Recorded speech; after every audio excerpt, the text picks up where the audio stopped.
If the Calgary Stampeders have any hopes of making the playoffs, a win is a must at McMahon Stadium. CBC Sports presents the CFL on CBC. So far this season, it's been down the river and over the falls for two teams in the CFL. These are indeed desperate times for Bob Weber. His Riders have a single win in 9 starts. A strong game from Art Schleister or Jeff Wickersham could go a long way towards ending that desperation. A 100-yard-plus game from Orville Lee would be a huge step in the right direction. The situation is no less rosy for the Stampeders' Larry Kuharich. 2 wins and 7 defeats. Carl Fodor gets his chance to start at quarterback, replacing Rick Warman. No change on the Stampeders' defense. The leader in the middle is still Matt Findlay. 3 hours from now, like the man on the tightrope, the Riders or Stamps will be home and dry. For the loser, the despair deepens. Do not despair wherever you're watching. It's Saturday night, the CFL on CBC.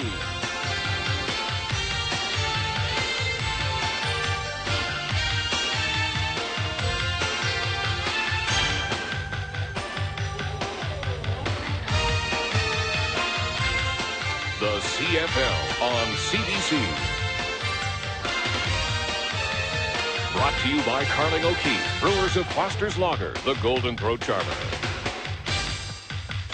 Petro-Canada dealers and agents. Our energy is Canada. And by Priority Post EMS Courier, your better business connection in Canada and around the world. Hi, everyone. On paper, at least, this game has very little to offer. The Ottawa Rough Riders dead last in the East, a ditto for the Stampeders in the West. But we remember one important factor. Football games are not played on paper. Working the game with me tonight, as always, Ronnie Lancaster. Ronnie, 2 teams in desperate need of 2 points. Almost anything can happen. Yeah, they both need them if they're going to make a run at the playoffs. But with the weather tonight and the rookie quarterbacks, almost anything will happen tonight. The big thing with the Ottawa Rough Riders is Art Schleister's out with an injury. His place is taken by Alfred Jenkins. Wickersham, however, gets to start his first game ever as a pro. Jenkins just got into town. He doesn't know the offense. They hope they don't have to use him. The Calgary Stampeders, they're starting Carl Fodor. That means Rick Warman goes to the bench. Now, Fodor started one other game, but it was a year ago against the Toronto Argonauts in a losing cause. But they need to get this offense shaken up, and they hope Fodor can do it. The big advantage for the Calgary Stampeders tonight is the receivers. The wideouts, Larry Willis and Derek Holloway, are big play men. But the guy that does most of the damage inside is Emmanuel Talbert, league leader with receptions and tied in yardage. This is the guy that will make the big plays for the Stampeders. But with the weather tonight, it may come down to who can run the football, and Tim Petros is a good one. He's had 1 game of 110 yards. Orville Lee, the rookie from Simon Fraser's, also had 100 yards. So if the game's going to go, they're going to have to get it on the ground. They're the guys that have to do it. Both of these teams have had trouble generating a consistent offense, but a ray of sunshine for the Ottawa Rough Riders. Their defense has been pretty good. Yeah, they're starting to put it together. You know, they've made some changes. The biggest acquisition is Lloyd Lewis coming back after his try in the National Football League. Had 13 sacks and was their leader last year. Dan Sellers acquired from the Toronto Argonauts. Everybody knows he can play football. But the other change is Zeke Gadsden at the outside linebacker position out of the University of Pittsburgh. And last year he was number 2 in sacks in the entire NCAA. So they can go get the quarterback. Coming up at halftime tonight on Inside the CFL, something different. As you know, the Summer Olympics begin in Seoul in less than a week. Well, we're going to show you what's happening in Seoul, and we're also going to be talking to one of our medal contenders over there, Carolyn Waldo. She's favored to win a medal in synchronized swimming, and Scott Oak will have a report from our control center in Seoul. So that's Scott Oak and Carolyn Waldo on Inside the CFL. Coming up next, we've got the opening kickoff, the Riders against the Stampeders.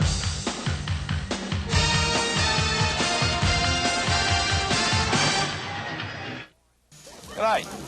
My mate's invited me around for a fine Canadian tradition, barbie. What's cooking, mate? Steak. Nice. Just like in Oz, when you're hungry enough to eat a wallaby, and you'd like something while you're waiting, Foster's Golden Throat Charmer.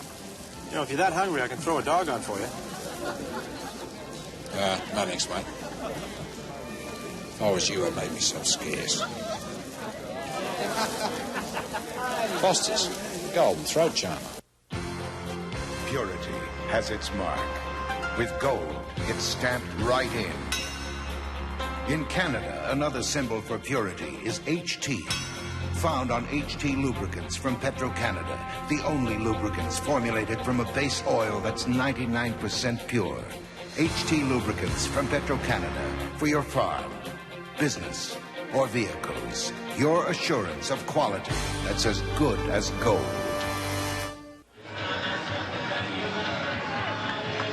It is cold here in Calgary, very cold, only 4 degrees Celsius at game time. The wind will be a factor. It has rained most of the afternoon. The referee is Dave Ewell. And there is Carl Fedor working up a bit of a sweat, if he can get a sweat going in this cold weather. He's going to be making his first start for the Calgary Stampeders in over a year. And there are the other officials who will be working with Dave Ewell tonight here at McMahon Stadium as the Rough Riders take on the Calgary Stampeders. Ottawa come into this game with a 1-8 record. Calgary 2-7. Tom Dixon getting set to kick off for the Rough Riders. Taken at the 5. Hopkins, a hole. Hopkins at the 50, brought down at the 52-yard line. Robert Reed there to make the tackle for the Rough Riders. Good field position for the Calgary Stampeders. That's a 70-yard kick and a 48-yard return for Hopkins. Well, that's a good place for Carl Fuller to start. Midfield, get your first start. That's an ideal thing. You can't ask for anything better. Williams and Petros in the backfield with him. We talked about 3 of the receivers. Marshall Turner from the University of Saskatchewan, and up front, Rod Lasso from the New England Patriots in his second game. Fodor at quarterback. 1st and 10 Stampeders from the 53. Williams, the ball carrier. And he turns what didn't appear to be a very productive play into not a bad play. Lewis there pushing him out of bounds. Well, the Ottawa defense put 11 imports over there now with Lloyd Lewis and Bourgeau at the ends, and Michael Klein moves to the nose since Robert Weir was injured. Sellers and Gatson are the new guys, and Patterson's their leading tackler inside with Braden in the secondary. Troy Wilson moves to the corner because of an injury to Williams, and Will Lewis comes off the injured list to play halfback. 1st and 10 Calgary from the 46. The play goes inside. Klein there to make the stop on Tim Petros, the former University of Calgary star. The problem Ottawa's had this year is stopping people. When you're giving up about 36 points a game, it's very difficult to win football games. So they're trying to put that defense together because you win with defense, and they're hoping that they're putting the pieces together now. Gain of 3, 2nd and 7 for the Stampeders. Fodor to throw for the first time. It's complete on the right side. Willis makes the reception. Well, he sent 4 receivers down the field, and they all hooked. Emmanuel Talbert and Willis go to the same side. He looked for Talbert, but he was double covered. He went outside to Willis, and he keeps that drive alive through the football pretty well for a wet ball. 1st and 10 Stampeders. The ball now at the 33-yard line of the Ottawa Rough Riders.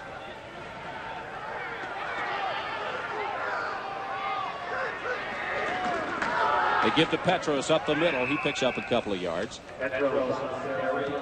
Try to run right at him. That's the best way to do it on a wet field. If there's going to be any traction at all, just run it straight ahead where you give you a chance to bust through. Larry Koharic has got to be a little bit concerned. He wants to shake that offense up. In fact, he called it a lackluster offense. That's one of the reasons Fodor gets to start tonight. Well, anytime you lose 4 games in a row, it must indicate you're not doing all the things that you need to do on offense. 2nd and 8 Stampeders. Fodor rolling to his left. In and out of the arms, and that was a very catchable ball.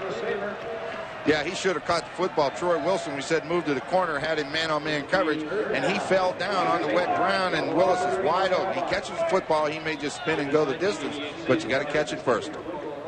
Willis comes into this game with 40 receptions for 677 yards and 5 TDs, and that could have been his 42nd of the season. Should have been his 42nd of the season. Field goal attempt for Mark McLaughlin, who replaced J.T. Hay, the longtime Calgary Stampeder field goal kicker.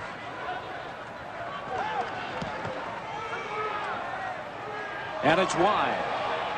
And the Ottawa Rough Riders will concede the single point. So the Stampeders get on the scoreboard first here at McMahon Stadium. They lead 1-0. How is Priority Post EMS Courier better connected? Through an experienced national network with reliable next business day delivery most everywhere in Canada and all the choice, convenience, and price features you'll ever need. Through better connections to the U.S.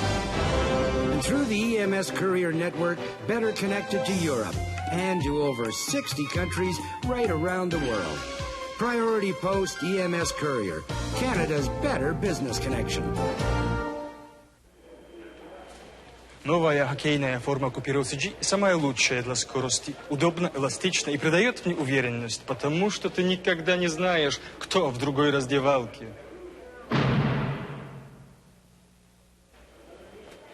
For our game, this new Cooperall CG Pro Girdle is the best protection ever. Hitting or being hit. In the corners or grinding it out. I feel good because you never know who's in the other room. Oh, Jeff Wickersham, the rookie out of LSU. Although he was with Ottawa last year, he sat out the entire season with a knee injury. He's looking forward to the opportunity to start. And it was thrown on him all of a sudden. Art Schleister took a pretty good beating last two games. Wickersham is now the guy that's got to get this offense rolling. In the backfield, Jim Reed, been there a long time, and Orville Lee, who they're resting a little bit, hoping for more productivity. The big thing with the Ottawa Rough Riders is Darnell Graham and Remy Watson, the wide receivers, have caught one ball between them. And that's where Calgary has an advantage. Up front, Brad Fawcett's playing left tackle in place of Irv Damon, who's on the injured list with a very severe Charlie horse. In fact, he's bruised from the hip all the way to the knee. Pretty difficult to run. 12:06, the clock is running here at McMahon Stadium. Calgary lead 1-0. First and 10, Rough Riders. The ball at their own 35-yard line. And they give to Orville Lee. Lee looking for some running room outside. Gets to the 45, 46-yard line before he's brought down. Well, this is the thing that last week the Stampeders did so well. They went with three Canadians up front with Beliveau and Warnick inside. Quincy Williams, the only import. They did a great job against the Eskimos. The solid part of their defense has been their linebacker play. Matt Finley had his best game of the season. Same defensive secondary has been in there, and the defense is starting to play well for Calgary. Not a bad start for the Rough Riders. They give it to Lee. Gets the first down. First and 10. Wickersham, the throw for the first time. And it's complete on the sidelines. Good pattern run by Remy Watson, number 81. His first reception last week went for a touchdown, 56 yards. That's his second catch. He ran a good pattern on Major. He got Major turned as he thought he was going deep, broke to the sideline, and Wickersham found him. 2 offensive plays, 2 first downs. Not a bad start for the Rough Riders. The ball now at the 45. 11-11 remaining the opening quarter. Calgary lead 1-0.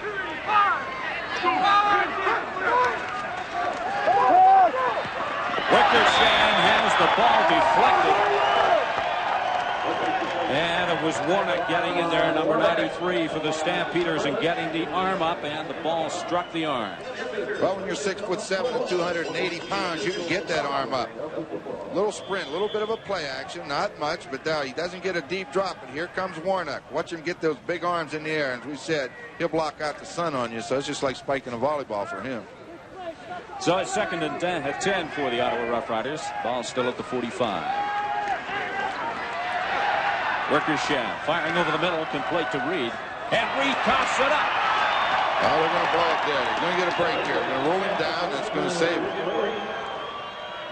Quick whistle. Couldn't tell really sure. I couldn't tell whether he hit the ground, but it was a good catch by Reed. And he doesn't catch too many passes. In fact, he's only had 15. Let's take a look at it. Good pass rush. Good job by the offensive line. That's been their weakness. Wickersham can step up. Now he makes the catch. We'll see what happens. Oh, he hit the ground. Ground can't cause you to fumble. Good call by the officials. So it's first and 10 Rough Riders. The ball at the 32-yard line of the Stampeders. Orville Lee inside. Pulls his way down to the 27-yard line. You know, we talked about Orville Lee. The big thing that Ottawa has done, we said they're resting him a little bit, which means they have him returning punts, returning kickoffs, and running the football. They feel they put an awful lot of burden on the young man, so they're taking him out on offense occasionally and allow him to rest. They feel it'd be better for him to run one time with a good burst of speed than to be tired and not be able to run at all. The ball is the Rough Riders' side of the 26-yard line, so second and 5. Lee again. Tries to find a hole on the right side of that line. None there. Laird and Peterson leading the way for the Calgary Stampeders. Wanted to go outside, nowhere to go. The defensive end, Quincy Williams, was out there, forced him to turn back inside. And when he turned in, he just didn't make it. So they're going to be a little bit short. But I have a feeling they're going to go after this. In fact, they're going to measure. So I would say they may as well take a shot at it. The last meeting between Ottawa and Calgary was 1987. The Stamps won a close one at Lansdowne Park, 39-38. That was on August the 9th. Just a great Calgary comeback. The last 10 meetings between these two teams, Calgary have won 7 and lost 3. And the Stamps have won the last 5 games in a row against the Ottawa Rough Riders. But it's the Rough Riders who are knocking on the door early, 3rd and 1. Well, you have to be impressed with what they've done so far. You know, they came out of the blocks. Wickersham's been able to move them. They've run a couple times, thrown a couple key passes. This is a big one. He'll keep this one. You guessed it. Flags go down, but it would appear that Wickersham on the quarterback sneak has the first down. 9:07 to play, opening quarter. Calgary lead 1-0 on a missed field goal from Mark McLaughlin. Offside, Calgary. First down. Well, they're in 3-down territory now anyway. You know, they're going to take all the opportunity. No sense in not gambling. Ottawa needs to get momentum, and you can only get momentum when you have confidence in that offensive line. So go get them. So it's 1st and 10, Rough Riders. The ball now at the 17-yard line of the Stampeders.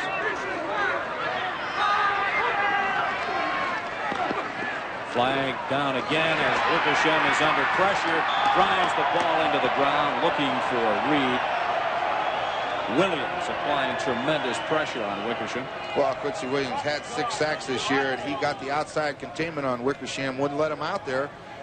And in a way, the fans thought for sure maybe it should have been in the grass.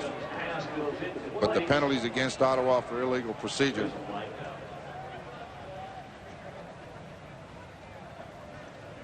Illegal procedure. Ottawa 32. Decline. 2nd down. Well, you're 2 for 2 in calls tonight. Well, he sprints to his left, but see, Williams doesn't allow him outside. He comes in from the outside, gets that big arm around him. You know, sometimes they can call it in the grass, but if you want to throw it, go ahead. That's what the referees call. You want to take the chance to throw an interception or have something happen, that's your business. 2nd and 10, Riders. Again from the 17. Motion left. Wickersham again under pressure. Gets away. The whole right side is open. And Wickersham still on his feet after taking a tremendous hit. Gets down inside the 3-yard line. Dave McCrary came up, as you said, that right side was open. McCrary came up, put a heck of a hit on Wickersham, didn't even budge him at 210 pounds. He runs pretty well.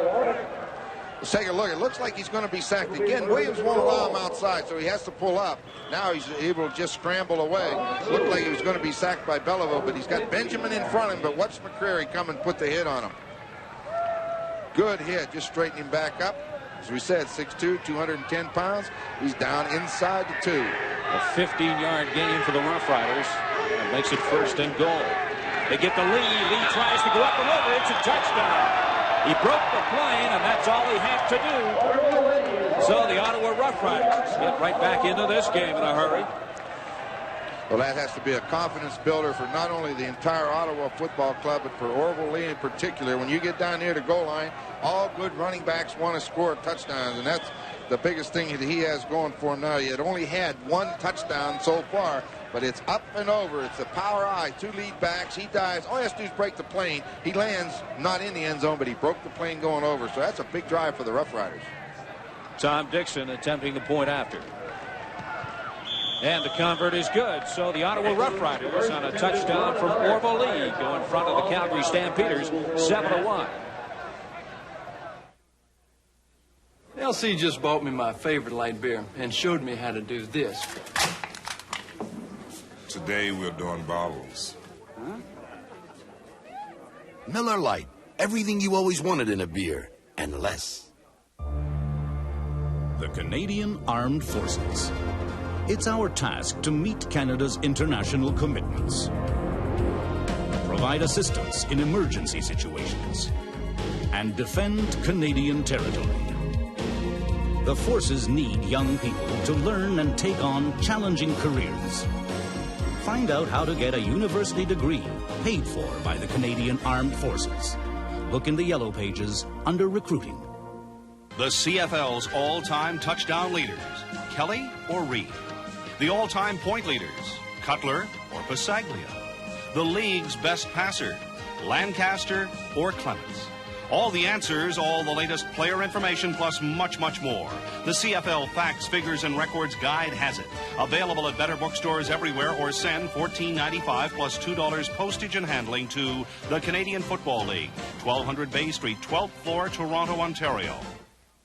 I was known as a smart football player, and even now when I'm enjoying a great tasty Miller Lite, I can still use my head. How's that, Gary? Miller Lite. Everything you always wanted in a beer, and less.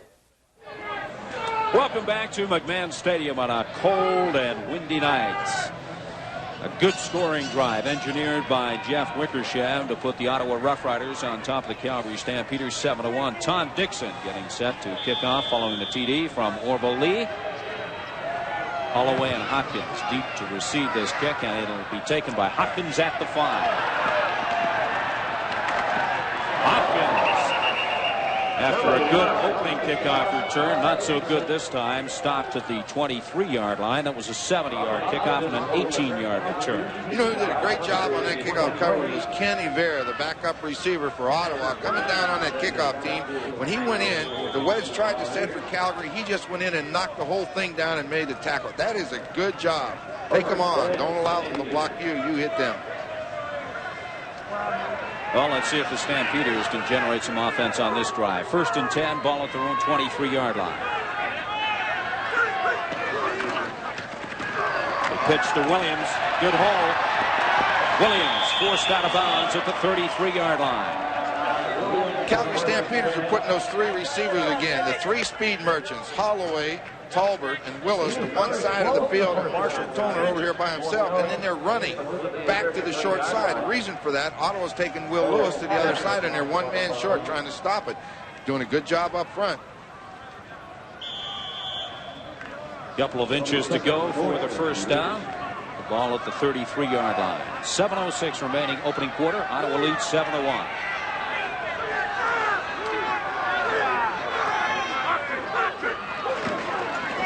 They give to Petros. Petros stopped originally at the line of scrimmage, and then just a good effort on the part of Petros gets the first down for the Stampeders. Gadsden over there to make the stop for the Riders. John Williams, the running back that's in the backfield with Petros, came out to block Gadsden. Gadsden sidestepped him and actually made contact in the backfield, but then he spun off and does make the first down.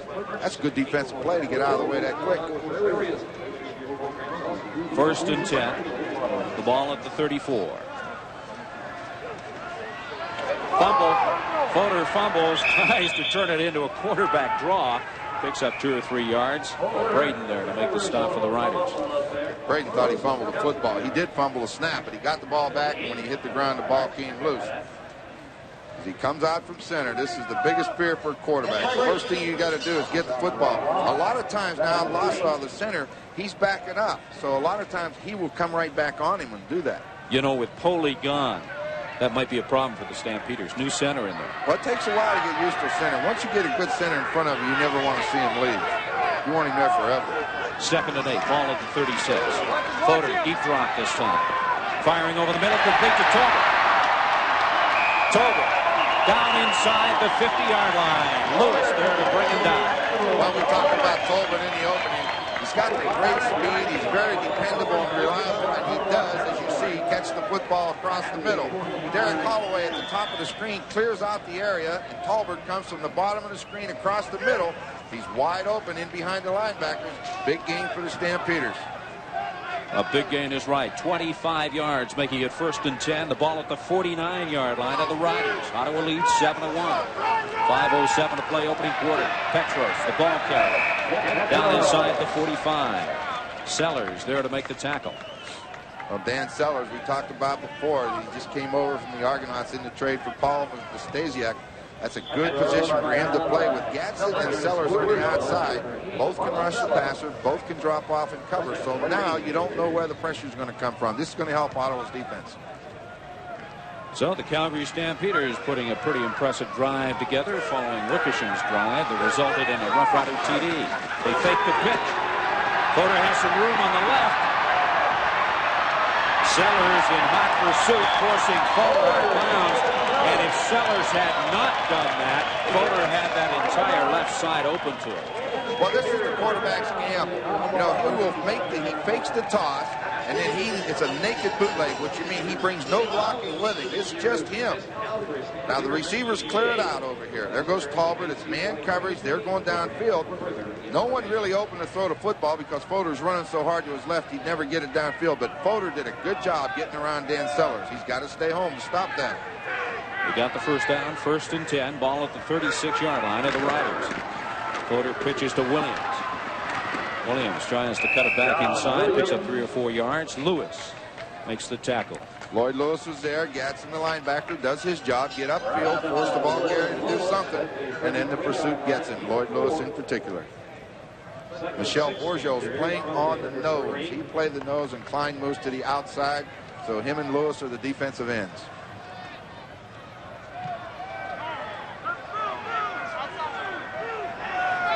Need 4 for the first down. Fodor, lots of time. Elects to keep it himself. Great forcing him out of bounds. And I believe he's just shy of the first down by about a yard and a half. Yeah, I don't think there's any doubt they'll go after this. Marshall College in West Virginia, where Carl Fodor played his college football. His parents are watching on television down there. Hope they enjoy the game. Probably happy to see Carl get a chance to start. That time the Ottawa defense doubled up on the inside receivers. Got a good job by the corners, Rod Brown and Troy Wilson, and that forced Fodor to run with the ball.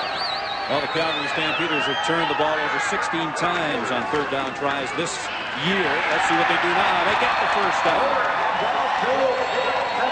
Patterson there to make the stop. Well, that's the guy we talked about in the opening. If they're going to have a running game, Tim Petrus is the guy that's going to have to do it. Fodor knows this. When you need tough yardage, give it to the guy that's done it for you before. He gives it to Petrus. And they spot the ball at the 25-yard line, where it's 1st and 10 now for the Stampeders. 2:44 to play, opening quarter here at McMahon Stadium. Fodor again with lots of time, just lobs it up. And it was almost picked off. It was intended for Williams.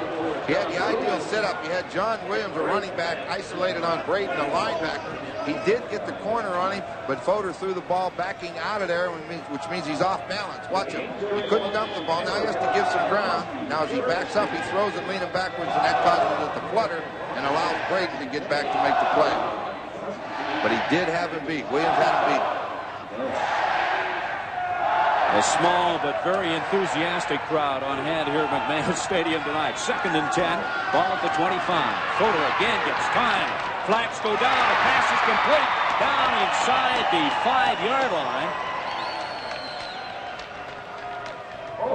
Faulkner. I think you can almost know this one's coming back. 2 flags through in the offensive backfield. I mean, somebody's holding.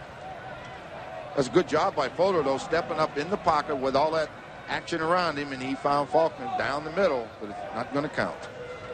Holding, Calgary number 64, 2nd down. Craig Watson out of the University of Calgary. So it'll be a 2nd and 20 situation now for the Stampeders. Back at their own 35-yard line at the Ottawa Rough Riders. 2:03 remaining to play, opening quarter. Ottawa on top, 7-1. All sorts of flags go down offside. Fodor hit hard from behind. The ball is knocked loose and recovered by the Stampeders. Lewis in on top of Fodor. You'll remember that one. Yeah, I tell you, you don't like getting hit from behind at the best of time, but if you're going to have an illegal procedure penalty, you got to block him. Rudy Phillips is trying to argue his case, but he's the guy that moved, the left tackle. I'll be surprised that they don't call him. Illegal procedure, Calgary 67, decline, 3rd down. That's exactly what they did. Offensive line can't move. He started backing out of there to set up for the pass before the ball was snapped. He just can't do that. Koharich talking to McLaughlin on the sidelines. Glenn Harper's also in the ballgame. I would think that they would punt this. I think you'd be asking an awful lot to kick a field goal in this type of weather tonight from that distance. So they're going to allow Harper to kick it and hope to pin him deep. Glenn Harper, the 3-year pro out of Washington State, comes into the game with a punting average of 41.7 yards. He'll get this kick away from his own 50. Make that the Rider 50. Not a great punt. Orville Lee lets it bounce. Could be dangerous. Lee picks it up at the 5. I think they're going to catch Will Lewis. I think they're going to catch Willis inside that 5 yards. Harper is coming, though. So, with 1:17 remaining play opening quarter, Ottawa 7, Calgary 1.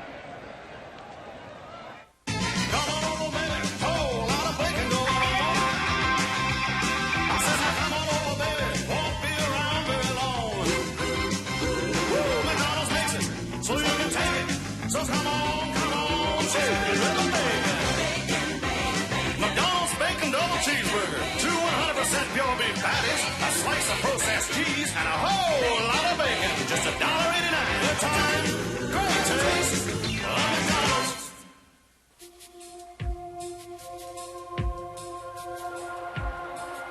This is the event he's been waiting for. It all comes down to this. One moment. Alone on the bar. And when Curtis Hibbert puts a lifetime of training to the ultimate test, we'll be there. Nobody brings home the Olympics like CBC, Canada's Olympic Network. Training is hard work. It can be painful. Sometimes it's lonely, but knowing Canada's behind me keeps me going. It's all about giving it your best ever. I'll be able to hear Canada cheering me on in Seoul, and that helps me run. Cheer on Canada's team in Seoul. Well, there are the two quarterbacks. As we said, Jeff Wickersham, that drive with the Ottawa Rough Riders had to really give him some confidence. And Carl Broder and the Calgary club held the ball for over 6 minutes, but come away with no points. 1st and 10, Riders. The ball at their own 20-yard line. They lead 7-1. Wickersham. And Lee gets up over the 25-yard line. Run straight at him. It's like that's the game plan for Ottawa and Calgary. Going to run Orville Lee and Tippin Petros right at that defense. Try to get that running game going. So here's what we mean, Steve. They took Orville Lee out of the ballgame. Now put Robert Reed in. This allows him to rest up a little bit and concentrate. After all, he was a rookie.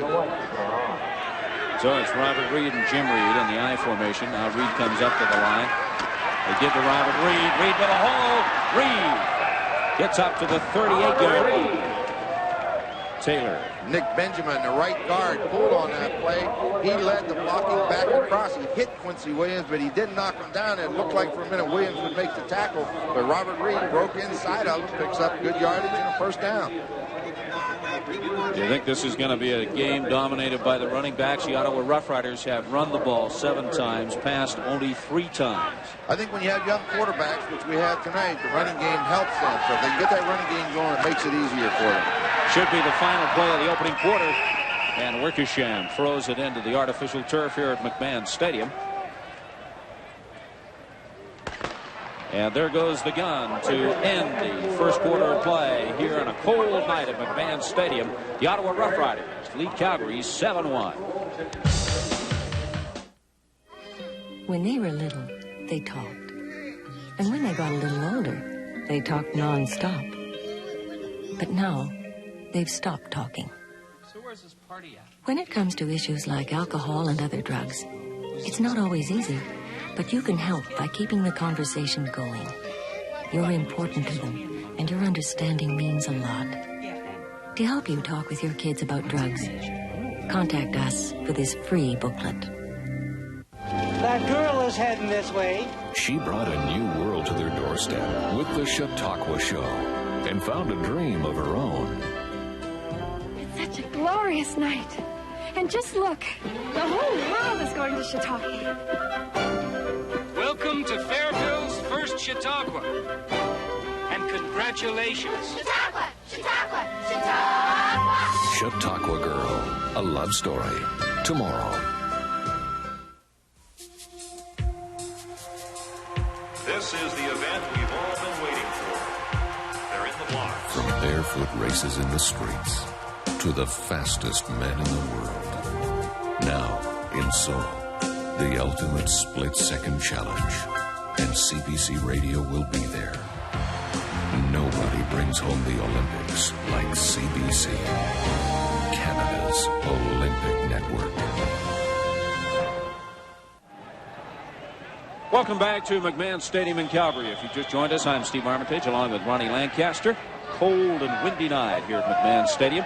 Temperature game time 4 degrees Celsius. Probably go down to about 2 or possibly 1. 2nd and 10 for the Riders. The ball at the 40. Wickersham gives to Reed. Make that Larry Moore. 2nd down and 10. Pretty hard to gain 10 yards on the draw. The big thing is, though, that with a rookie quarterback, stay out of those 2nd and longs. And if you do, you'll get some offensive performance. 95 yards in the first quarter for Ottawa. It's pretty good. 88 for Calgary, but the only touchdown belongs to Ottawa. 4 penalties hurts a little bit. It helps you get field position. They have a big edge in the time of possession, but no points for it. But where it counts the most on the scoreboard, it's Ottawa leading 7-1. Tom Dixon to punt. Dixon off the side of his foot, and it goes out of bounds at the 44-yard line. You know, Steve, that wind is affecting the game down there. I didn't think the wind was that strong, but right now the Ottawa Rough Riders are going into the wind, and that punt really hung up in the air. 25-yard punt and no return. The flags in the right-hand corner of the stadium, no motion at all, but the flags or stripes on top of the goalpost are fairly active. And what wind there is will be favoring the Calgary Stampeders in the second quarter. 1st and 10. The ball at their own 44-yard line. They trail by 6. Good fake on the part of Fuller. Buys some time. He's going long. And it's tipped away. Good defensive play by Troy Wilson. Good coverage by Wilson. He comes into the game tonight for Ottawa with 4 interceptions. They only have 8, which is last in the CFL right now. But that's a good defensive play to move from halfback to the corner. Good. Hide the ball on the hip. Got a little bit of pressure. Step up. Hard to throw the ball long with accuracy with the wet ball, Steve. You being an old quarterback, you know that. Double coverage on Talbot. Willis tried to come in, but Wilson's there to knock it down. Never could throw that sucker when it was wet. Had enough trouble when it was dry. 2nd and 10 Stampeders on their own 44. Again, Fuller getting good time, and just as he went to throw, he was hit, and that forced the ball into the artificial turf. Lewis. Well, that's the guy we talked about. That's his specialty, rushing the passer. So he did his job up front, but a good job of coverage downfield by Tyrone Pope, number 6, who got inside-out angle on Talbot and wouldn't let him inside him to get open. Now, he's got enough time to throw it, but Pope wouldn't let him in there, and then Lloyd Lewis, sooner or later, is going to get to that quarterback. So that brings on Glenn Harper, who will get this punt away from his own 35. He's got the wind at his back. And a great punt, again off the side of his foot. Taken by Lewis. And Lewis gets out to the 38-yard line. So when we come back, the Ottawa Rough Riders will have the ball. They lead 7-1.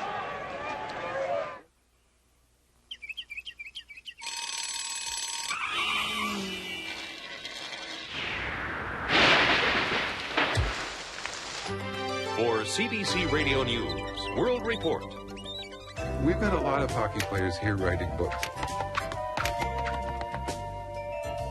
Are cattle really stupid? Ooh. CBC Radio, for the awakening mind.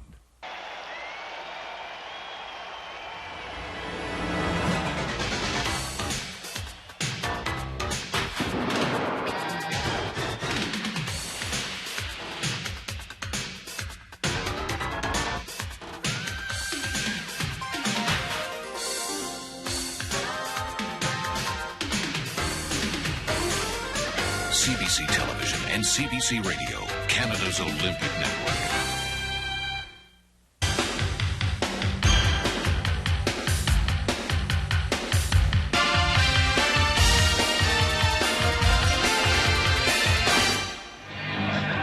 The Ottawa Rough Riders went after Glenn Harper on that. They just took the blocking backs that were in front of him and just drilled them all the way back into the kicker. Harper thought he should have had a roughing the kicker call, but you can't call it when it's your own men that are getting in the way.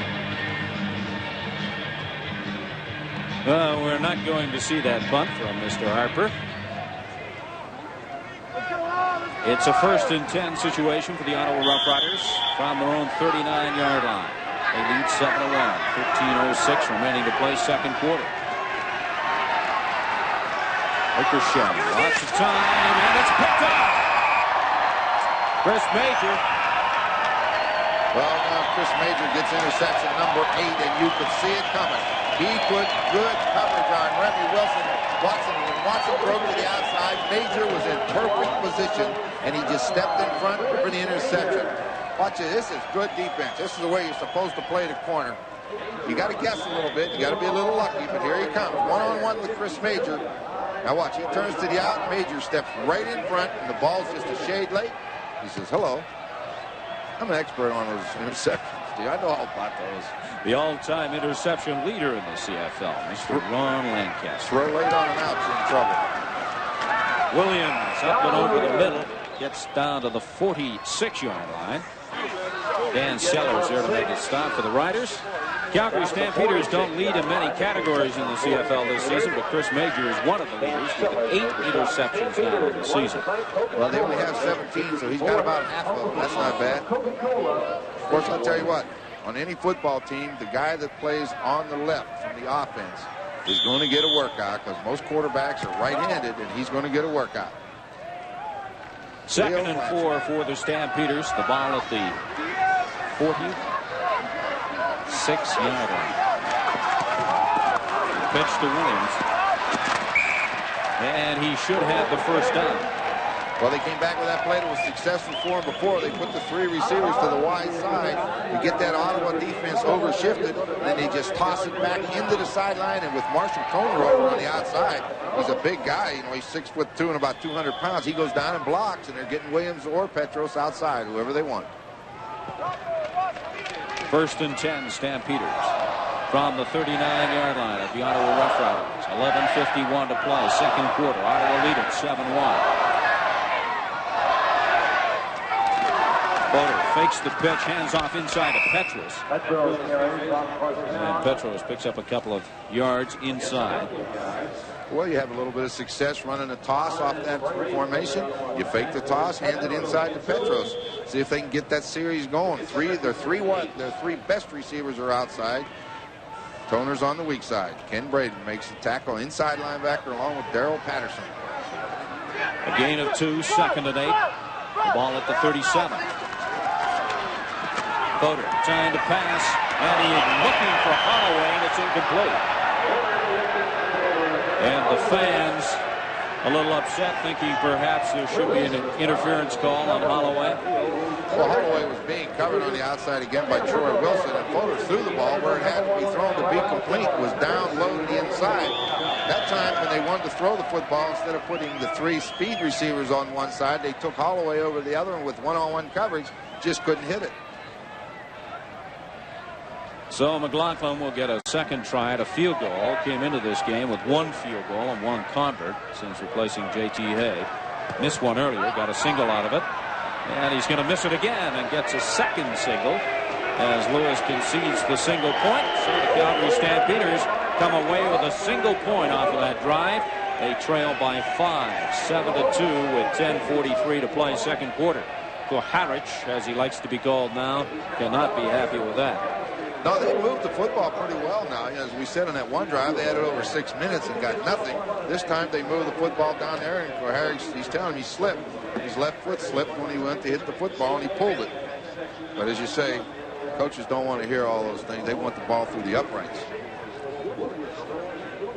Stampeders' last victory was a big one, 48-10 versus Saskatchewan, but it came on August the 10th, a month ago. A long time between wins, 4 straight losses. The Rough Riders had the ball, 1st and 10 at their own 37. Wickersham complete. Remy Watson. Good throw, a little bootleg action. Bring the guard, come on outside. Elfin went down the field, worked to the outside, and Watson ran a hook. Wickersham found him. I'm surprised Calgary hadn't done a little more blitzing. I know they're a zone team, but with a rookie quarterback, I'd be tempted to go after him a couple times, shake him up a little. Especially knowing that their backup quarterback is Alfred Jenkins, if they can get Wickersham out of the game for any reason. Quick pass, and they were looking for Darnell Graham, who was coming inside, but it's incomplete. They were listening, Steve. They came after him that time. They brought both inside linebackers.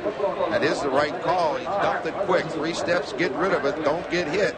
But watch the blitz coming. They finally come after him. Here he comes. Ken Ford, Matt Finley coming right up the middle. Good job up front, but the ball's gone, and it was dropped. Well, Mark McLaughlin slipped on that last field goal. We understand now from the Stampeders bench that he's changing his footwear. 2nd and 10 Riders. Wickersham, good time, completes it. Ever. A lot of time to throw the football. The pressure was getting there, but he stood in there and finally found Ken Aver, who comes in at that slot back position. He comes across the middle. Ken Aver from Laurier last year had an outstanding season, but he broke his leg and missed those big games in those CIAU playoffs. So he has the time. Now he dumps it to Aver. Aver turns upfield. He's going to come up a little short of the first down. McCreary's there, so they're going to have to punt it. They need about 2.5 yards for the first down, and that brings on Tom Dixon with 9:10 remaining to play, 2nd quarter. Ottawa leads 7-2. Check the hang time on this one. It's a low spiral. Taken by McCreary. He's at the 10. He gets out to the 12-yard line. So when we come back, the Stampeders offense will have control of the football. They trail by 5. There's a feeling in the street. You can see it when you meet. Put it all together with the taste, you know it's real. So real, darling. There's something going on around here. There's something going on around here. In 1985, I was involved in a serious accident. I almost lost my right arm. Some kids in the War Amps child amputee program weren't so lucky. My friend Boyd had his arm severed in a farm machine. In the past, I've helped spread the War Amps Play Safe message. But now it means even more to me to say safety is no accident. So play safe. Right, Boyd? Right, Jim. I've watched since I was yay high. I don't know how many Grey Cups I've been to that were played in Toronto when I was living in Oakville. I used to go to them and just sit there and freeze and watch, but just to be there with everybody, watching, it didn't matter. Just to be a part of it. To go on a hot summer night and sit there and watch it, just realize that you're there. You're watching the game. The game.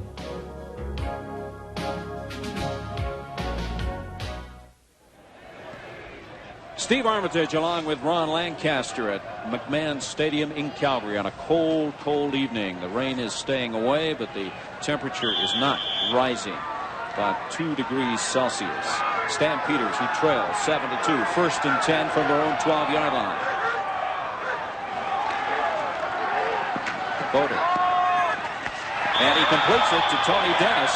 Dennis make that Willis. And Willis sliding out of bounds at the 29-yard line. They're getting a lot of man-to-man coverage in the Ottawa secondary, even though they dropped their linebackers. The linebackers were just trying to get back there and cause trouble. But Willis went to the inside, and the linebacker saw him, and then when he broke out, the linebacker wasn't there, and it was a good throw. Down outside from Fodor, good completion. Good for the first down.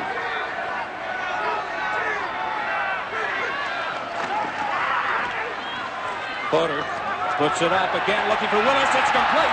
And Willis out of bounds inside Ottawa territory. Gotta love it. Yeah, he put those three receivers on the lefty speed guy, Larry Willis, one-on-one on this side of the field with Brown. He's got no help. It's one-on-one coverage. You're going to win this battle. Fodor pumps. Willis goes down like he's going to go to the post, breaks to the outside on a corner pattern, wide open. Two good throws in a row. Good formation for the Stampeders. If they stay in it, they'll drive Ottawa right out of that man-to-man coverage. And good feet action from Larry Willis to stay inbounds. A 29-yard gain, 1st and 10. And it's complete to Emmanuel Talbot, and he's down inside the 40. Look, complete a couple patterns. You can see the confidence level rise in Fodor. He sprinted out to his left, and with Willis going to clear it out, he drilled it right into Emmanuel Talbot. Nice throw. Coming into the game, Elfin and Talbot each had 736. Talbot's now the leader in yardage. And that is right up to date. Talbot, Elfin, and Willis, top three receivers in the game tonight here at McMahon Stadium. 1st and 10 Stamps. They give to Petros. Petros picks up a couple of yards the hard way. Michel Bourgeau on that nose. His job to take care of things coming up through there. And again, he's 6'5", and about 275. He's big enough to do that. They spot the ball at the 33-yard line of the Ottawa Rough Riders. It'll be 2nd and 6 for the Stampeders. 6:58 remaining to play, second quarter. Ottawa leads 7-2. Fodor, lots of time, puts it up, and it's intercepted. The Riders with another interception. This is Wilson working his way down the right sideline, still on his feet. And a good return from Wilson out to the 46-yard line. You know, you talk about athletic ability. You know, a lot of times you just assume everybody has good athletic ability. But what's Troy Wilson? He's got man-to-man coverage at the bottom of the screen on number 9, Derek Holloway.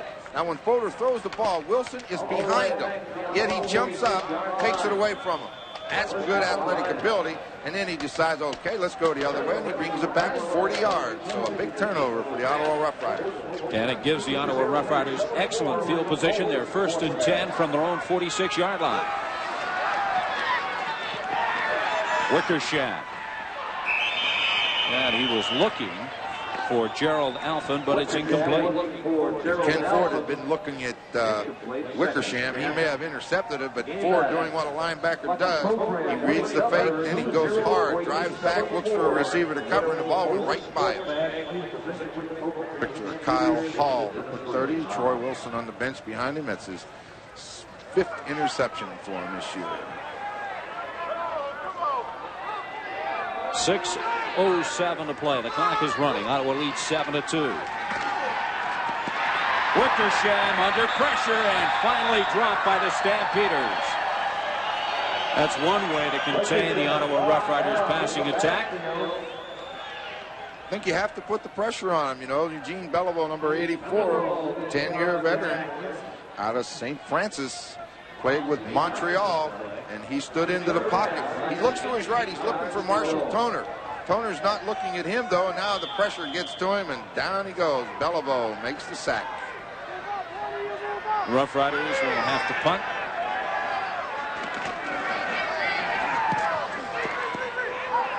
And again, a low spiral, so the hang time really doesn't mean a lot. McCrary up to the 40-yard line. So when we return, the Stampeders will be 1st and 10. The Chautauqua Show. It brought a new world to their doorstep. Janet Lane Gray is the Chautauqua girl who made a small town's dreams come true. When will you come back to me? The very second the Chautauqua season is over. Chautauqua Girl, a love story, tomorrow. All this man does for a living is think up corporate names. Sounds easy? Watch Venture. Sunday night, right after Sunday Report. Monday. I wish I had a boyfriend. One of the twins is looking for romance, but they both find it with the same guy. Degrassi Junior High, Monday. Edward Hannon, tell me what? He had a special talent for trouble. You were born to roll. You're the best natural scholar I've ever seen. He wanted to win. I know I have it in me to be the best. And he wanted her. Nicolas Cage is Ned Hannon. Come on, Ned! Boy in Blue, Wednesday on CBC Television. He anchors one of the best defenses in the CFL. BC's Jeff Braswell is a rebel with a cause. Stop the Blue Bombers. The Bombers have bombed out on offense lately. They'll need to find the range against the Lions. Capturing the moments. The CFL on CBC. Sunday, the Lions and Bombers, 1:30 Eastern. And we'll be heading to Winnipeg right after the game tonight. That's a 12:30 start in Winnipeg, 1:30 on the full network of the CBC. The opposing coaches tonight, Harwich and Weber. 1st and 10 for the Stampeders. The ball at the 40-yard line. 3 receivers wide to the left.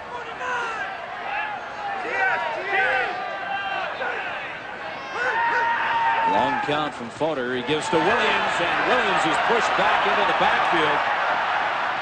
And he can't recover. A big loss for the Stampeders. Too much penetration inside. They were in there in a hurry. It looked to me like they had the 3 receivers out with single coverage on Willis, but they chased him out of man-to-man. They went to the zone. I think he auto-worked, but he got too much pressure inside for that sweep to go anywhere. One of the big problems tonight facing the players on both benches has got to be keeping those hands warm. It's the worst night in the world to play football. When it's rainy and the temperature down around that freezing mark, you cannot get warm. A loss of 15 on the play. It's 2nd and 25 from the 25 for the Stampeders. Fodor, lots of time, puts it up. A good effort on the part of Marshall Toner, but couldn't quite get high enough. No, he found the hole back there. He was wide open, but the ball was delivered where it had to be. If he throws it low, the linebackers are going to get it. He just couldn't go up high enough to get it, so this puts him in a punt formation. Will Lewis is their best kick returner. He's back there, along with usually Orville Lee. Will Lewis, just coming off the injury list, had a hairline fracture of his collarbone or the clavicle. It's his first game back. Let's check the hang time for Harper. And he gets one off the side of his foot. And there'll be no return on that one and very little hang time. A low punt off the side of Glenn Harper's foot. 4:30 remaining to play in the second quarter. Ottawa leading 7-2 on a touchdown from Orville Lee.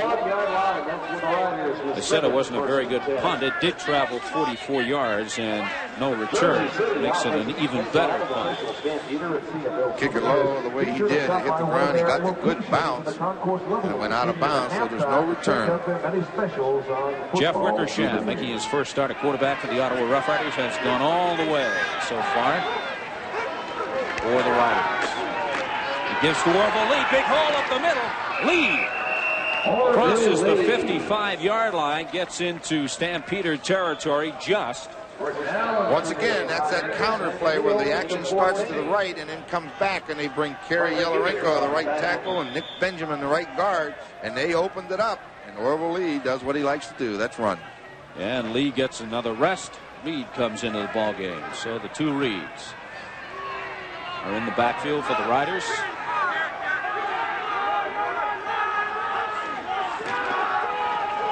Gives to Robert Reed. Tries to find some running room on the left side. Crosses the original line of scrimmage. Met by about 5 Stampeders. Good gang tackling there from the Stampeders.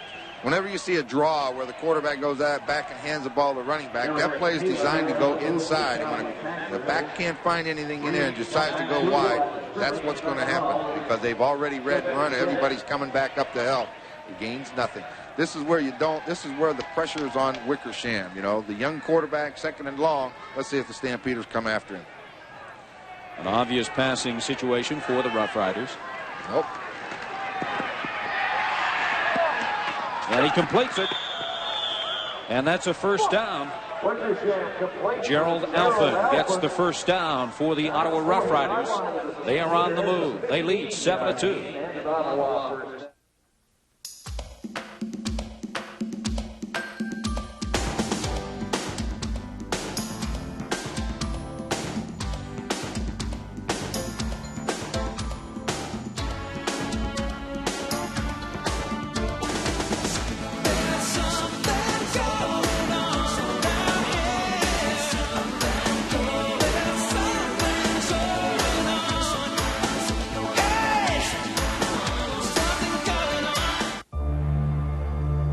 Canadian Armed Forces.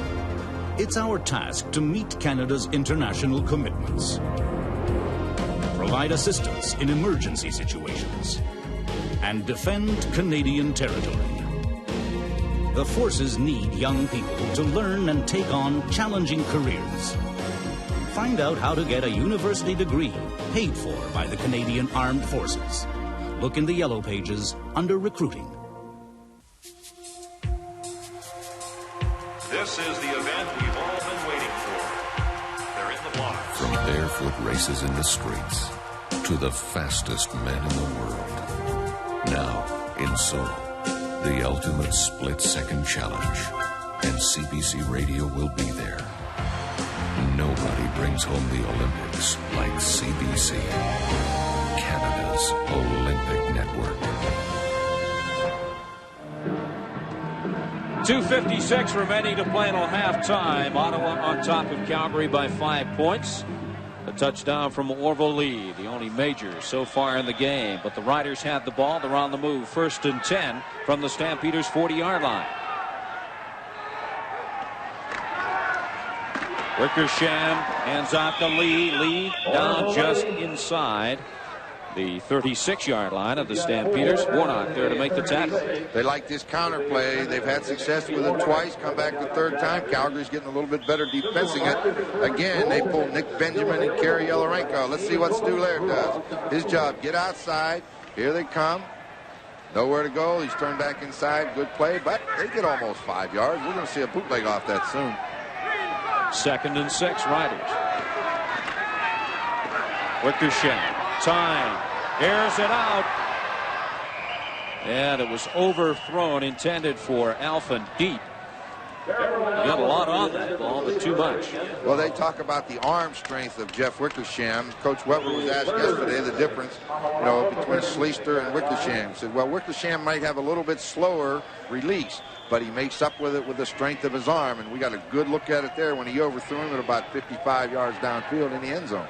And he was throwing into the wind. So that brings on Tom Dixon, who comes into this game with 15 field goals out of 27 tries. 43 yards.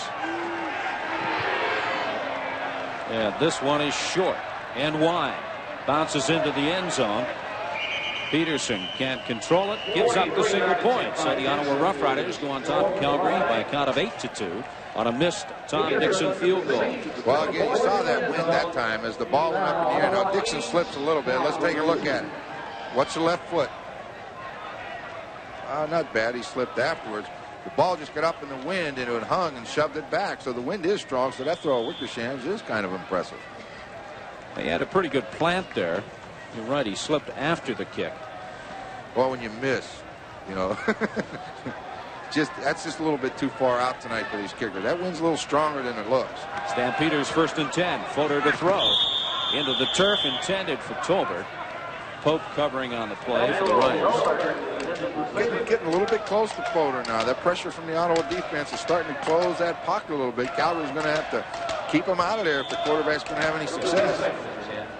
Don't forget, coming up at halftime tonight, we'll be talking to Carolyn Waldo, the world champion synchronized swimmer. She's headed for Seoul. And we'll also have a special report from Scott Oat, who is in Seoul. 2nd and 10. Fodor passing complete over the middle. And he should have the first down depending on where they mark it. Marshall Toner with a good reception. Lewis all over him. Toner, good concentration. Good job. Good pattern. Marshall Toner goes down the field. The two linebackers, when the backs swing out, they go and cover them. Toner comes into the open area.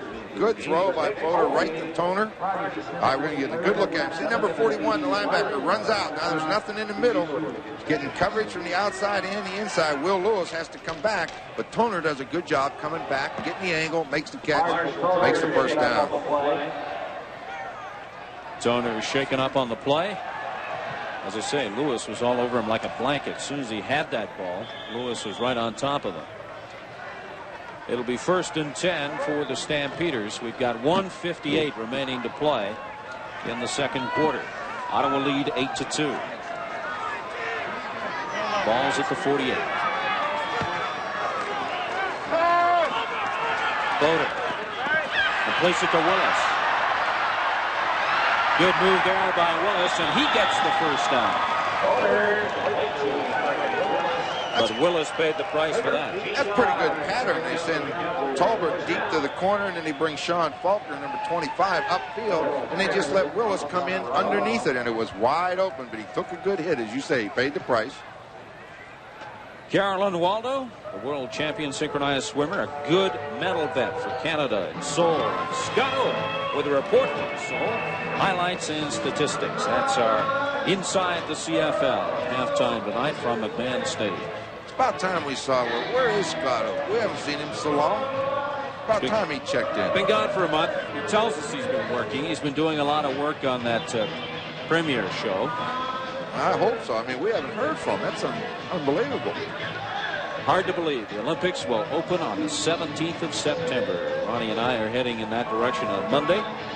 Larry Willis, the injured Calgary Stampeders, still down on the artificial turf. Well, let's see just what happened to Larry Willis. We said he just hangs around underneath. He's wide open now. He cuts back in. Just kind of got sandwiched between about 4 white jerseys. Still down. They're still checking in. Not too many fans on hand tonight. They had sold 16,000 tickets for this game, but as we say, it's been very cold, wet, miserable day, and they are having a ball. They don't mind that it's raining or cold. Right now, the Stampeders are on the move as Willis comes off. 1st and 10 Calgary. The ball at the 48-yard line of the Ottawa Rough Riders. 1:29 to play, second quarter. On the blitz, he dumps it over the middle to Tolbert. Tolbert gets to the 40-yard line. He had to get to the 38-yard line. Wasn't pretty, but it's effective. Folder saw the blitz, saw Kyle Hall come up from that safety position real quick. Kyle Hall comes running up. Here comes Darrell Patterson. Nothing underneath. He just dumps it quick over the middle. Tolbert makes the catch, 2nd and 2. Fodor. Good move to get free. And just shy of the first down. Oh, we're told that Willis took a foot to the groin. So not too badly shaken up. He's back in the game. Fodor did a good job, but Brayton showed pretty good speed for a linebacker, able to run him down. Fodor tried to turn upfield and head for that 1st and 10 marker, and I think it's going to be, if that stick is right, which I always say, the single stick on the side of the field is a yard long, so I'm going to say he makes this. Wrong. By about an inch and a half. Boy, I'll tell you. That's bad close. Spot. That is close. That is close. Well, they'll go get this, and with 1:13 left on the clock, they need a touchdown. They need to get this offense in gear. You know, Harris said yesterday, it's a lackluster offense, and that's one of the reasons he wanted Fodor in the ball game. So they need an offensive touchdown to get things in gear. And so far, Fodor has done the job. 1:13 to play till halftime. Ottawa leading 8-2. 3rd and 1.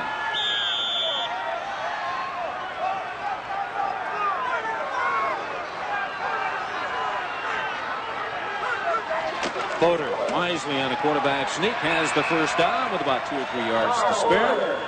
So the Stampeders keep the drive alive. They'd love to put a touchdown on the scoreboard heading into the dressing room. Go to their hurry-up offense.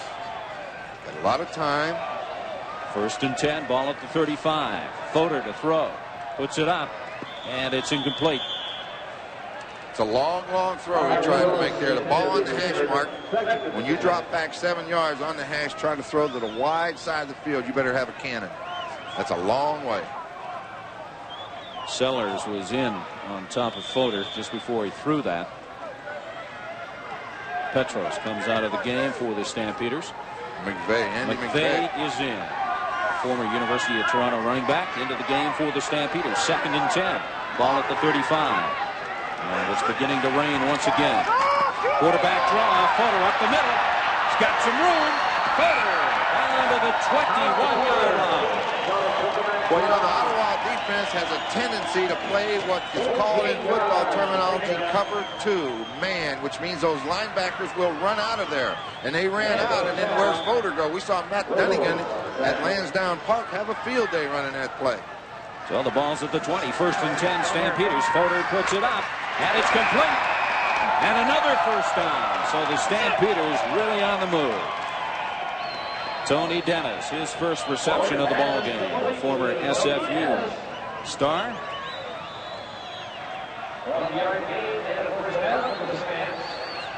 So they spot the ball now at the 8-yard line. So it's 1st and goal to go for the Stampeders. 41 seconds to play. Opening half. Fodor puts it up. And a great almost catch by Willis. He had it in his hands, but couldn't hang on. He left his feet. And that may have just distracted his concentration a bit. An almost great catch. It's an ideal throw. It's an ideal setup. The quarterback's job is to throw the ball over the defender's head, and then if your receiver doesn't make the catch, nobody intercepts it.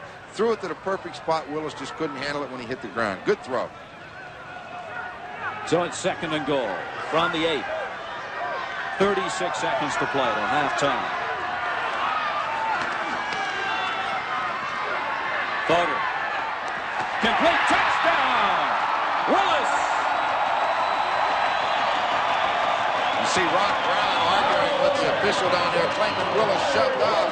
It was a good pattern by Willis. Whether he shoved off or not doesn't matter. The end result, 6 points. That's what they wanted. He drove down on Brown and turned to the inside and then slid outside. Here goes that crazy horse again. Hasn't had much of a workout this season, but gets one now as Larry Willis, 6th touchdown reception on the year. And that ties the ball game. 8 apiece. Good job by Fodor. Takes him down. We said they needed a touchdown. He got it for him. So it's going to put this game very, very close. Almost blocked, but it does split the uprights. So the Calgary Stampeders go on top of the Ottawa Rough Riders by a count of 9-8. Fodor drops back and sprints outside. Like you said, Willis went down to the inside and slid out and makes a sliding catch. Well executed play. Whether it was designed to be a sprint out, I don't know. But let's take a look at him. Straight back in the pocket. I think it is designed because they're turned back. Now he sprints outside, buys some time, throws it to Willis. Nice touchdown.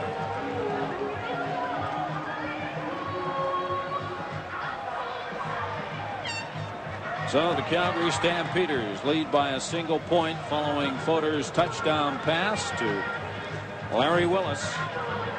10 plays, 74 yards. That's just about the limit. They always say if an offense can't score within 10 plays, they will beat themselves, which means they'll be offside, have a holding call, turn it over or something. So that's good ball control. 10 plays, 74 yards, and a touchdown.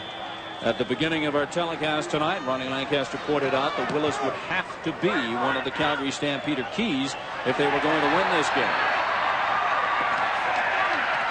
Lewis fumbles the ball, but I believe Orville Lee was there just in the nick of time. I think that's Sellers to scoop up the ball for the Riders. That would have been a disaster. Yeah, with 24 seconds left, the worst thing in the world is to turn it over when you can beat yourself. You know, all he has to do is catch a football, run up the field. If you don't gain any yardage, that's fine, but don't turn it over. You see Dan Sellers, as you say, man on the spot, makes a big recovery, or Calgary had a chance to score some more. Now they got to kill 24 seconds. We'll start this drive from the 11-yard line. And they're just content to kill the clock. And it stops with 22 seconds to play. So it looks as if Calgary will head for the dressing room with a 1-point lead, 9-8. I think I would have taken a couple more seconds before I hit the deck. Calgary called the timeout with 22 seconds.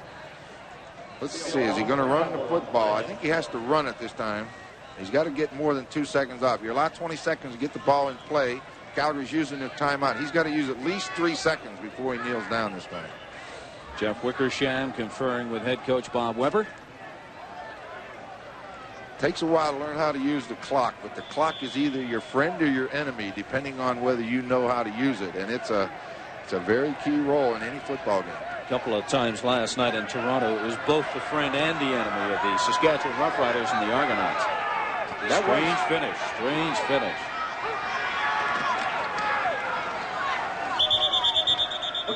He did it. 19 seconds. He used his 3 seconds. Now he can stay in the huddle and let it tick down to 0, take it and fall down and go in the locker room.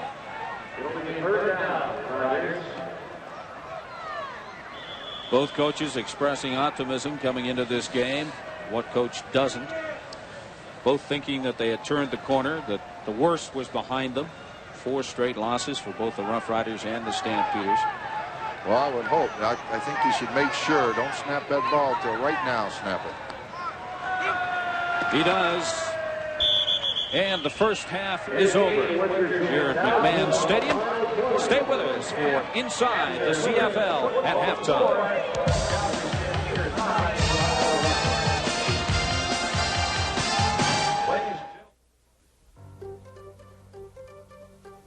Priority Post, Canada's largest and most competitive courier network, has joined forces with EMS, the world's most extensive courier network. The U.S., Europe, and beyond. It's all the same network. It's all the same consistent, proven reliability. Whether you ship inside Canada or out. Priority Post, EMS, Canada's world-class courier.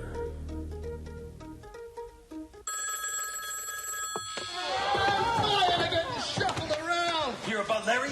He's on the new instant lottery game. 3-card match. And we're stuck here, going yellow, bent corners. Scratch 3 matching symbols to win. What? Scratch the prize box for how much? Millions of instant prizes. Let's get on 3-card match. That's where all the fun is. Yeah. Hey, you hear about Sammy's vacation? Horrible. A card shark got him. A card shark. That's rich. A card shark.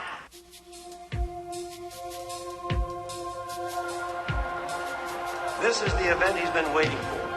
It all comes down to this. One moment. Alone. On the bar. And when Curtis Hibbert puts a lifetime of training to the ultimate test, we'll be there. Nobody brings home the Olympics like CBC Television. Canada's Olympic Network.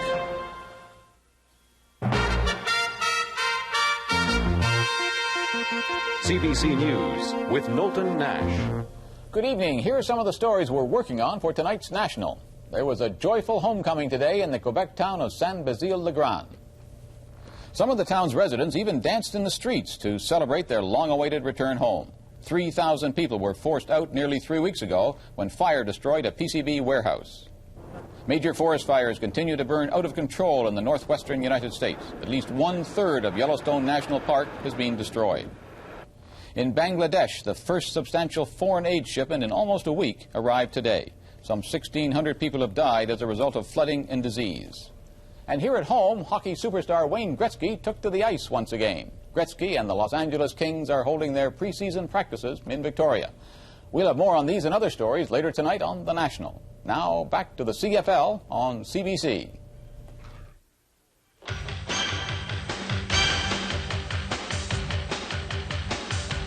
CBC Sports presents Inside the CFL. With the Summer Olympics so close, we thought we'd do something a little different tonight on Inside the CFL. They do begin next week in Seoul. And depending on who you're talking to, Canadian athletes are expected to win anywhere from 10 to 16 medals.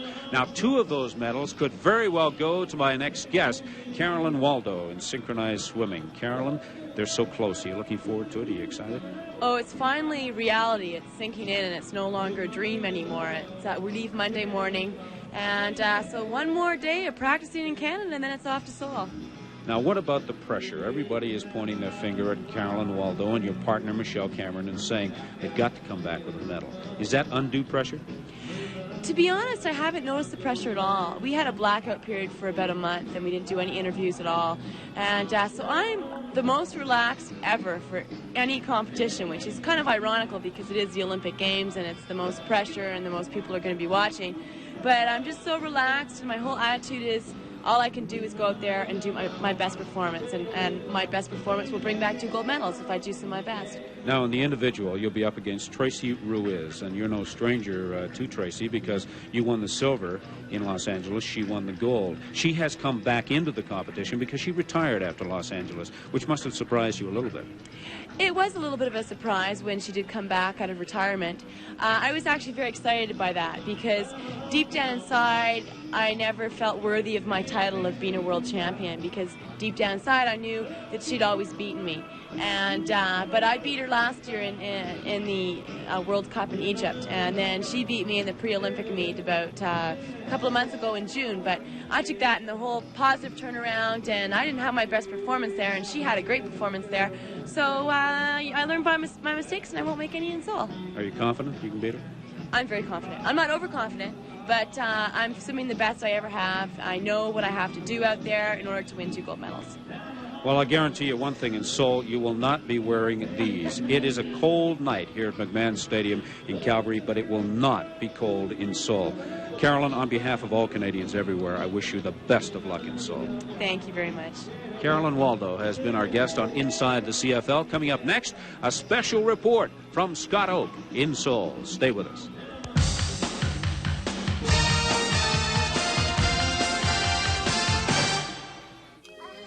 When they were little, they talked. And when they got a little older, they talked non-stop. But now, they've stopped talking.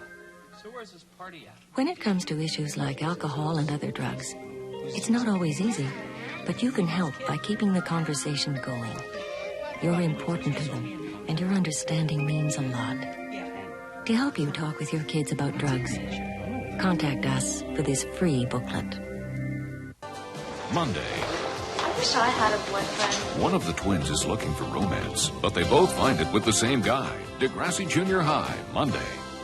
Edward Hannon! There you are! He had a special talent for trouble. You were born to row. You're the best natural scholar I've ever seen. He wanted to win. I know I have it in me to be the best. And he wanted her. Nicolas Cage is Ned Hannon. Come on, Ned! Boy in Blue, Wednesday on CBC Television. The Chautauqua Show. It brought a new world to their doorstep. Janet Lane Green is the Chautauqua girl who made a small town's dreams come true. When will you come back to me? The very second the Chautauqua season is over. Chautauqua Girl, a love story, tomorrow. All this man does for a living is think up corporate names. Sounds easy? Watch Venture. Sunday night, right after Sunday Report.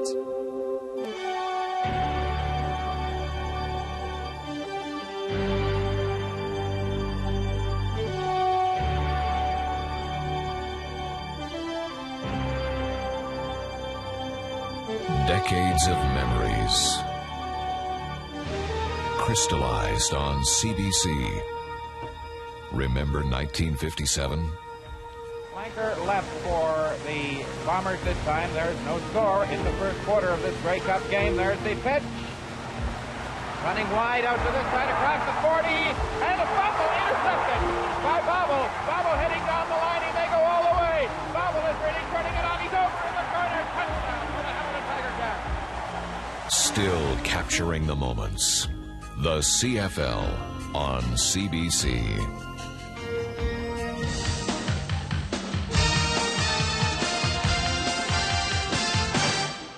When the Summer Olympics begin in Seoul next week, you'll see them on CBC television. Boy, will you see them. 180 hours of coverage. Now, Scott Oak has been in Seoul for the past month.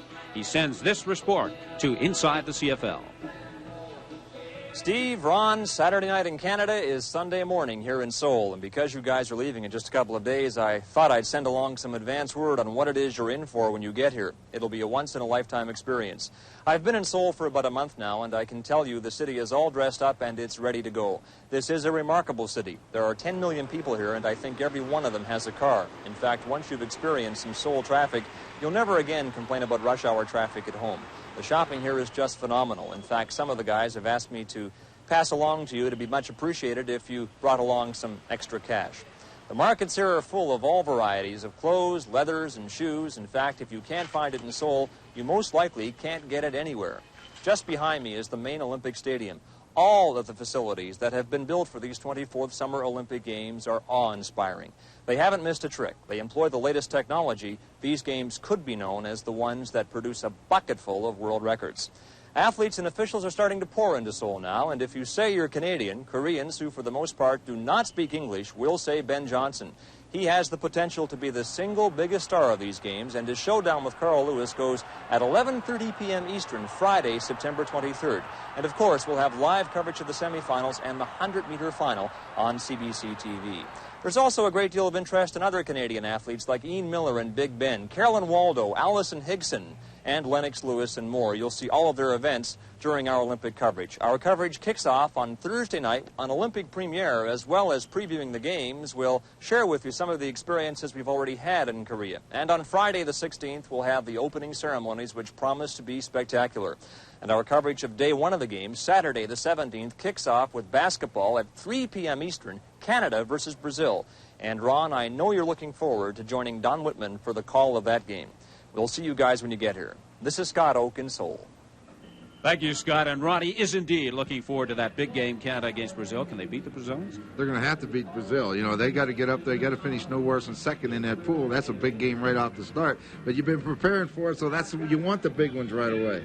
And speaking of big games, two last-place teams playing a pretty entertaining football game here tonight. Pretty good football game with rookie quarterbacks. Jeff Wickersham shows his running ability, 6'2", 210. Rookie, watch the hit he takes from Dave McCreary on around the 5-yard line and escapes it. Bang, good hits, keeps his balance down to about the 2-yard line to set up Ottawa's only touchdown of the football game. In behind, Leo Groenwagen and Brad Fawcett. Orville Lee comes up and over the top, breaks the plane of the goal line and gives the Ottawa Rough Riders their lone touchdown. Now, Carl Fodor also shows he can run.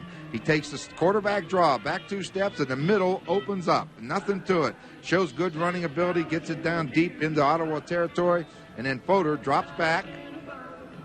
Called a dash. He drops, then he sprints to the outside. Willis goes down, runs a pattern on Rod Brown, slides to the outside, and gives Calgary the lead at the half, 9-8. Pretty good football game. Not a bad job from a pair of quarterbacks who haven't played that much. That's right. You know, it takes a while to learn how to play this game, and this is why we talked at the beginning about the running game being so important. Young quarterbacks don't have the experience to live and die by the pass. They got to have the running game to help them. And don't forget, tomorrow, Ronnie and I will be in Winnipeg, where the Blue Bombers take on the BC Lions. That's a 1:30 start Eastern Time. Coming up next here at McMahon Stadium in Calgary, we've got the second half. The Stampeders against the Riders.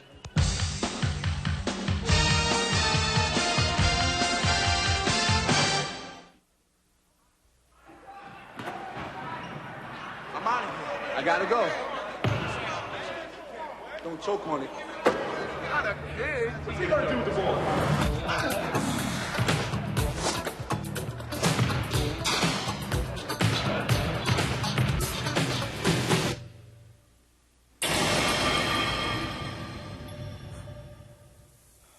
When you get your shot, you gonna be ready?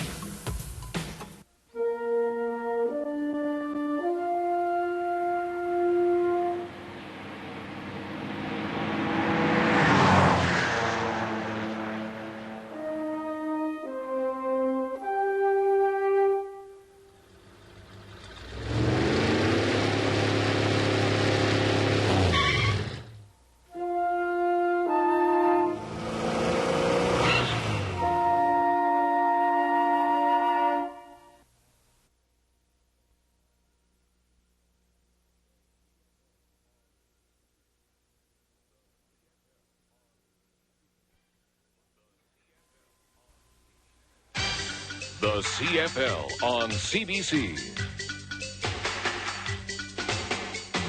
Brought to you by Carling O'Keefe, brewers of Foster's Lager, the Golden Grove Charmer. Petro-Canada dealers and agents. Our energy is Canada.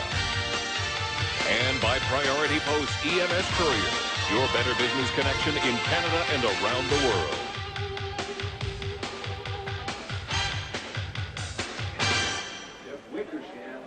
Well, the Calgary Stampeders with 226 yards of offense to 141 for Ottawa. It's only a 9-8 football game. If you look at the offense and time of possession, Steve, you would think that the Calgary Stampeders had a little bigger lead than that. An interesting stat, 1739 for the Stampeders, 1221 for the Rough Riders. That stat can often be misleading, and I think it is in this case, because on the scoreboard it's Calgary 9, Ottawa 8. And I think that Larry Cottage, as he now wants to be known, would have to be pretty pleased with his effort from the Stampeders, both offensively and defensively. Especially defensively. You know, they've kept the Ottawa Rough Riders out, which Ottawa's had trouble scoring points this year. But you don't worry about that. You don't worry about what a team's done coming in. It's what you do to them on that particular day. And his defense has done a good job. And Carl Fodor has shown that he can run with the football as well as throw it. So they have to be pleased, I think, with the play of Fodor and Wickersham, if nothing else.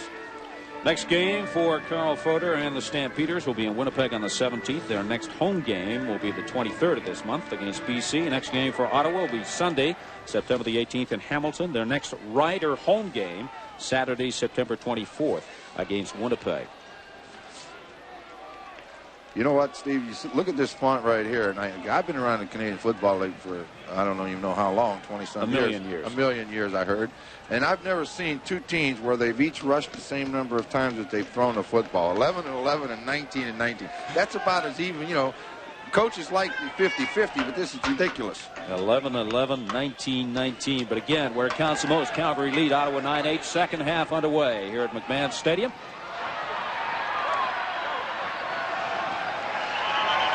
Orville Lee down at the 25-yard line. A 54-yard kick and a 4-yard return from Orville Lee. What is a font? I have no idea. It's whatever that stuff is, it's written on the screen. I call it the writing on the screen. They always have technical names for it. There's a font. That is a font. For those of you that have always wondered what it was, that's what it is. The writing on the screen. That's what I always call it. I mean, I've been doing these games 10 years and never knew what it was. 1st and 10, Ottawa Rough Riders. Ball at their own 26. Orville Lee gets a hole and gets close to the first down. Got to be impressed with the way Orville Lee runs with the football. But the big block that time, Leo Grunwagen comes from that left guard position. He comes over and makes the block. Lee cuts in inside. All right. Linebackers read it. Now they come over to make a good block right here. Larry Moore makes the block. Orville Lee inside. So they get the job done at the point of attack. Orville Lee, the former SFU great. And speaking of the Klansmen, they've got a big game against UBC tomorrow night at UBC, the Scrum Bowl. The Klan against the T-Birds, one of the great rivals. And it's Lee again. This time, submarines for a couple of yards. Puts them into that 2nd and 7 passing situation. The key now is to see whether the Stampeders are going to come after them. Or are they going to rush them? A long yardage. I think you got to take the chance when it's a young, inexperienced quarterback. Give him a little heat. The rookie has only had one game where he's rushed for more than 100 yards. That was 121 against Winnipeg. That, the Ottawa Rough Riders won. Their only win this season. 2nd and 7 Riders. The ball at the 40. Wickersham dumps it over the middle, and it's incomplete. In and out of the arms of Orville Lee. He will not be happy with that. It's a good job by Wickersham. You know, he only needed 7. He wasn't trying to throw the ball too far downfield. The longer the ball's in the air, the more chance it is to be intercepted. He hit Orville Lee, and he couldn't hold it. And he would have had the first down. But instead, they got to kick it. So Tom Dixon comes on to punt for the Riders. He'll kick from his own 30-yard line. Almost blocked by the Stampeders. He gets a good punt away. Bachner, the 25, tripped up at the 31-yard line. So when we come back, the Calgary Stampeders will have the football. They lead 9-8. G'day.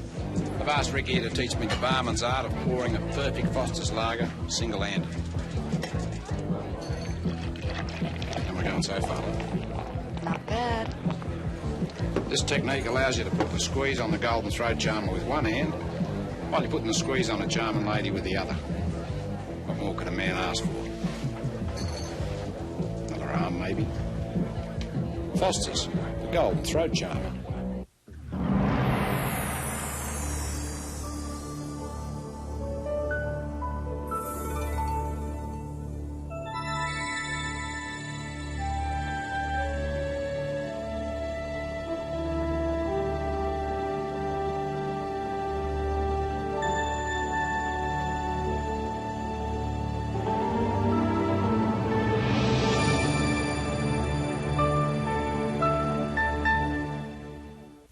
born to roam. He wanted to win, and he wanted her. Nicolas Cage is Ned Hanna.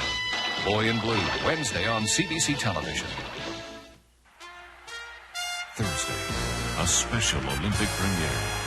A portrait of the athletes, the people, and the places that will make the 24th Olympiad in Seoul, South Korea. Nobody brings home the Olympics like CBC Television, Canada's Olympic network. Welcome back to McMahon Stadium in Calgary. I'm Steve Armitage along with Ronnie Lancaster. At least we are dry, and so are they. They set up tent here at McMahon Stadium. They're not going to get wet. 1st and 10, Stampeders. The ball at the 31. Good fake from Fodor. Buys some time. He's under pressure. And he's finally brought down at the 21-yard line by Lloyd Lewis. Well, that's the risk you take when you run those naked bootlegs, and that's exactly what it was. He faked the toss to his right, and he tried to come outside by himself. But what's number 75, Lloyd Lewis? See, he's fooled, but he's got great speed to recover. No receivers open. Him and Sellers, that's the guys we talked about that can rush the quarterback. Good pressure from Sellers, but it was Lewis who brought him down. 2nd and 19 now for the Stamps. Fodor lays it up, complete to Talbot. And Talbot very close to the first down, depending on where they mark his forward progress. Took the good hit. Kyle Hall, the safety man, but as we talked about Talbot in the beginning of the game, very reliable receiver. If the ball's in his area and he can get his hands on it, catches it up high, pulls it in, takes the hit from Howell, and makes the first down. 1st and 10, Stampeders from their own 43-yard line. They lead by 1, 9-8. 11:46 remaining to play, 3rd quarter. Williams on the pitch. Flag is down. And he just simply runs out of bounds after picking up a couple of yards. This one's coming back. The whole offensive line moved before the ball was snapped. I would say this will be a procedure. We'll get the call from referee Dave Ewell.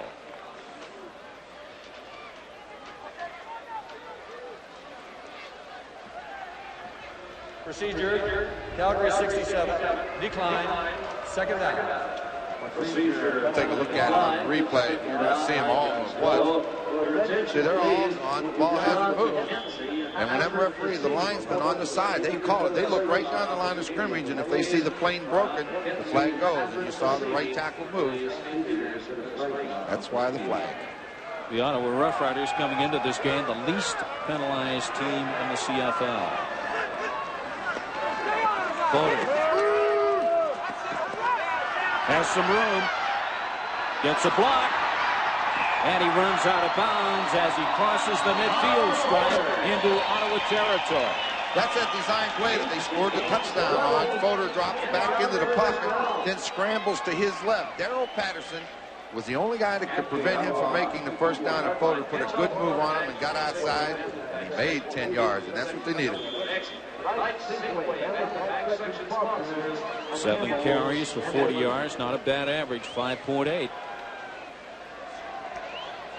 Goharich has to be pleased with that. The ball's at the 54-yard line of the Ottawa Rough Riders. 10:53 to play, 3rd quarter. Good fake by Fodor, buys some time. He's going long, looking for Holloway. It's picked off. Troy Wilson. 2nd interception of the game for Wilson. That's number 6 for Wilson on the year, too. Good play action fake. He had the ideal setup again. The speed guy, Derek Holloway, all one-on-one. Just didn't have the gunpowder to get it far enough, and Wilson makes his 2nd interception. Watch the good fake. Here it comes. Fake to John Williams. Hide the ball on the hip. Now lay it down the field. Underthrows it. Wilson's in better position. He makes the catch. So the Ottawa Rough Riders take over on the turnover. 1st and 10 from their own 12-yard line. Trail by 1, 9-8. Wickersham with a good fake. Completes to Reed. Reed up to the 27-28 line before he's brought down. That's a good play. They have been running this. There's Troy Wilson, the 2nd-year man from Notre Dame, playing on the corner night in replace of Tommy Williams, who's a designated import because of banging a knee up out at the Turk BC place. So Troy Wilson goes to the corner and killed the drive. But that was a good executed play by Jeff Wickersham off that counter play with a bootleg that we said we'd see before long. And it was good for the first down. 1st and 10, Ottawa from their own 28. Lead the ball carrier, and he gets up to the 35-yard line. Warnock in to make the tackle for the Stampeders. 9:36 to play. Calgary lead by 1, 9-8. But it's the Ottawa Rough Riders with the ball and on the move. 2nd and 3. And they place the ball at the 35-yard line of the Riders. 68 yards so far in the game for Lee. Reed. And he's lucky if he gets a couple of yards. Eugene Beliveau there to meet him, and Beliveau wasn't giving any ground at all. Boy, Beliveau got good penetration inside, but Kenny Ford coming on a linebacker blitz. Beliveau didn't allow him to cut back, and Ford hit him head on, and the two of them stop him for no gain. And you're exactly right. They got absolutely nothing, and they're going to have to give up the ball. Watch it. Number 41 coming on the blitz. There's Beliveau. He stands his ground. Ford makes contact. Beliveau finishes him off. Nothing. Kick it away. Dixon calling on the punt again for the Ottawa Rough Riders. He'll get this one away from his own 25-yard line. Check the hang time. He's got the wind at his back. And he gets a good one, and the hang time on this will be respectable. Anything over 4 is good, and that's 4.1. Faulkner returning it for the Stampeders out to the 40-yard line. So when we come back, the Stampeders will have possession of the ball. They lead 9-8, 8:33 to play, 3rd quarter. Steerforth. Chief, you remember Ann Desmond, one of our best customers in town for the trade show? Miss Desmond, tell me, why are some business relationships so successful? Toll-free service. Order processing? Those professional people who answer our calls make it so easy and convenient for us to place all our orders. You see, Chief, our competition doesn't have toll-free service. Some companies don't think of everything. Treat your customers to toll-free order processing from Telecom Canada. The Chautauqua Show. It brought a new world to their doorstep. Janet Lane Green is the Chautauqua girl who made a small town's dreams come true. When will you come back to me? The very second the Chautauqua season is up. Chautauqua Girl. A love story. Tomorrow. Monday. I wish I had a boyfriend. One of the twins is looking for romance, but they both find it with the same guy. Degrassi Junior High, Monday.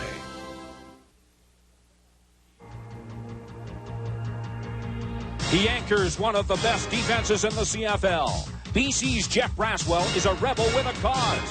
Stop the Blue Bombers. The Bombers have bombed out on offense lately. They'll need to find the range against the Lions. Capturing the moments. The CFL on CBC. Sunday, the Lions and Bombers, 1:30 Eastern. Don't forget the second half of our doubleheader. Tomorrow, the BC Lions in Winnipeg against the Bombers. That's a 1:30 Eastern start. Ronnie and I, along with our production crew, flying out of Calgary tonight, get into Winnipeg about 2:30 in the morning. Up bright and early, do the game tomorrow afternoon. 1st and 10, Stampeders from their own 40-yard line. Williams, good hole for Williams. And Williams dropped just inside the 50-yard line by Brayton. Well, you know, anytime you run the football, somebody has to do a good job. Watch the block by number 67, Rudy Phillips, on the left side. He makes a tremendous block on number 75, Lloyd Lewis, just shoved it to the inside. That's where Williams ran. Anytime there's a good run, the offensive line's somebody's doing a good job. Very, very close to the first down. They called for the chains. They're going to measure this one. I'm impressed by the way Williams hits that hole very quickly. Well, I know Larry Harris was happy to have him doing that finally. He had him down in the United States Football League with the Oakland Invaders, and he said he was a big, strong running back. Not tall, but good size, good weight. He hadn't been doing that recently, but tonight I'd have to say I agree with him. He does hit the hole. 5'11", 223 pounds, out of Wisconsin, played for Michigan in the USFL. First and 10 for the Stampeders at the 50. Bowden. The flag is down, and the pass is complete to Willis on the right sidelines. We'll have to wait and see what the call is. Against Ottawa. Roughing the passer, Ottawa 41. First man. Not bad to get 15 tacked onto a pretty good game, and Calgary's now down in scoring range. The call against Ken Braden, roughing the passer, and that moves the ball, as Ronnie said, down to within scoring range for the Stampeders. They lead by 1, 9-8, 7:42 remaining to play third quarter. And Mr. Koharich not too happy, even though his team is on the move. First and 10, Stampeders from the Riders' 30-yard line. The pitch. Williams cuts back inside. Williams down to the 20. That's an example right here, Steve, the way Williams reads. You know, they say good running backs run with their feet first or eyes second. He started at the outside. The hole appeared inside. He saw it on the run and come right back up inside. Watch it. Starts wide. Bang. He sees it. Cuts right inside Darrell Patterson into the secondary. That's good job. Good eyes. And it was not Williams, but Sean Faulkner on that last carry for the Stampeders. Now first and 10. And this is Petros. Petros down inside the 10. Fights his way to the 7-yard line. And that's another first down for the Stampeders. So they're doing it with a run now. Well, we said in the pregame warm-up, they come down to running the football. Petros will get a good workout tonight. He got a good block up front. And then he runs right through Zeke Gadsden down inside, as you say, to the 7-yard line. First and goal. 6:24 remaining to play third quarter. Stampeders knocking at the door. Faulkner inside. Touchdown.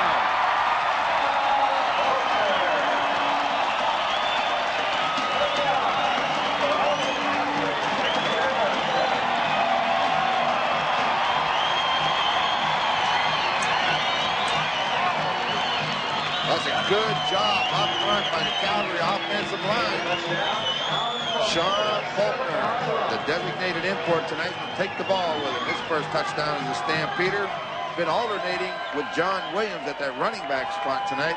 And Faulkner's a good special teams guy, but I know he's got to be pleased with that touchdown. McLaughlin with the point after. It is good. So the Calgary Stampeders go on top of the Ottawa Roughriders 16-8.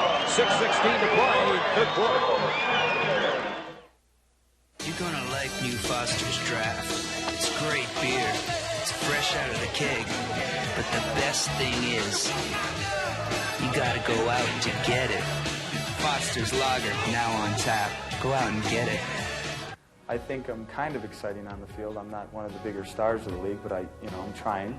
Well, basically, I'll tell you what, if you want to go out and watch great entertainment, it's family entertainment.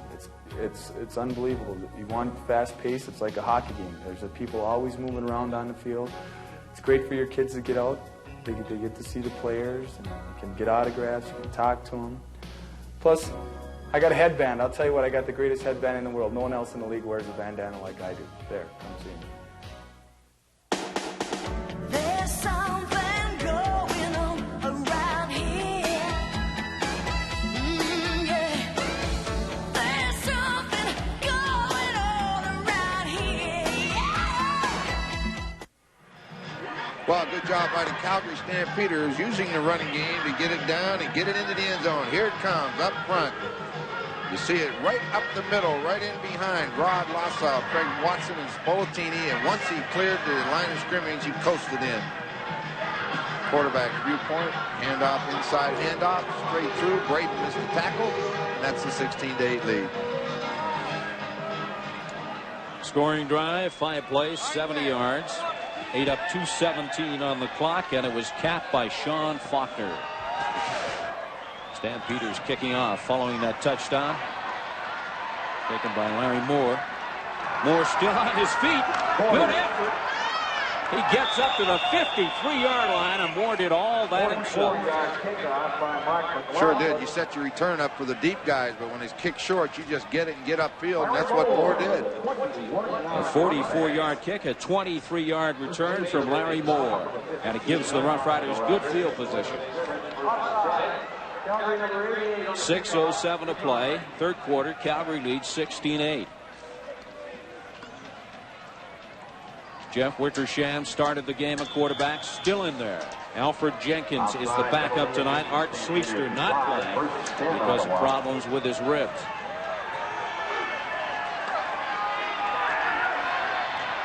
Wickersham puts it up. He's got a man open. It's complete to Remy Watson, all alone down the right sideline.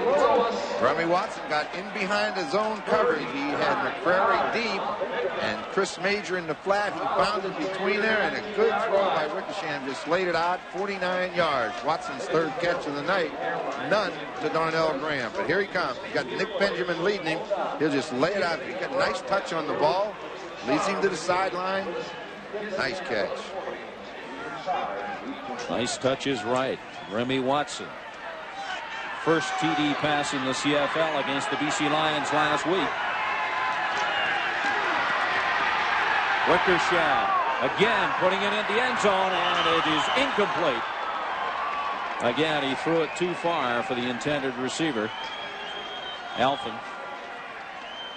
Good thing he had some help coming over, because Elfin does go after the football. Throws it just as you say, far enough out of the reach of McCrary. Elfin tries to get it just a little too far. Good coverage. McCrary coming from the far side from that inside halfback position to help out.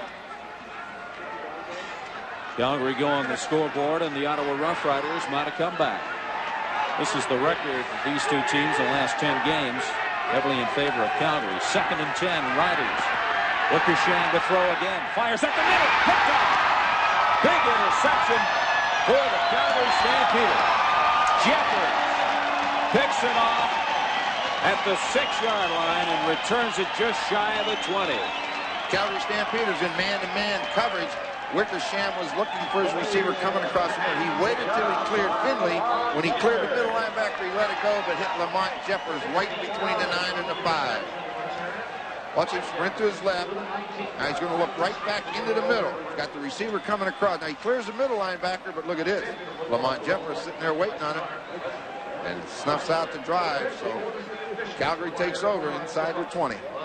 And Jeffers tossed the ball into the crowd. Souvenir for somebody. 1st and 10, Stampeders from row 19. Williams, the ball carrier. And Williams fights his way up to the 25-yard line, brought down by Klein. Calgary's starting to move the ball a little bit, with a little bit of success on the ground, and if they do, it's going to make it awful difficult for Ottawa, because they're not going to get the ball back. Both coaches said they wanted to establish a running game. They felt it was vitally important. If the passing game was going to achieve any success at all, they had to get the running game working, and both have done it rather successfully. 2nd and 4, Stampeders. They pitch to Williams. Williams hesitates, and he who hesitates is lost that time. Does not have the first down. Well, he put the heat on with the blitz that time. Ottawa decided to wind up and come get him. That means they're bringing those outside linebackers, and you'll find the defensive backs up tight. Pretty hard to get outside them. So the Ottawa defense has done its job. Glenn Harper comes into the game for the Stampeders to punt. He'll get this away from his own 15-yard line. Orville Lee. And Will Lewis back to receive this punt from Harper.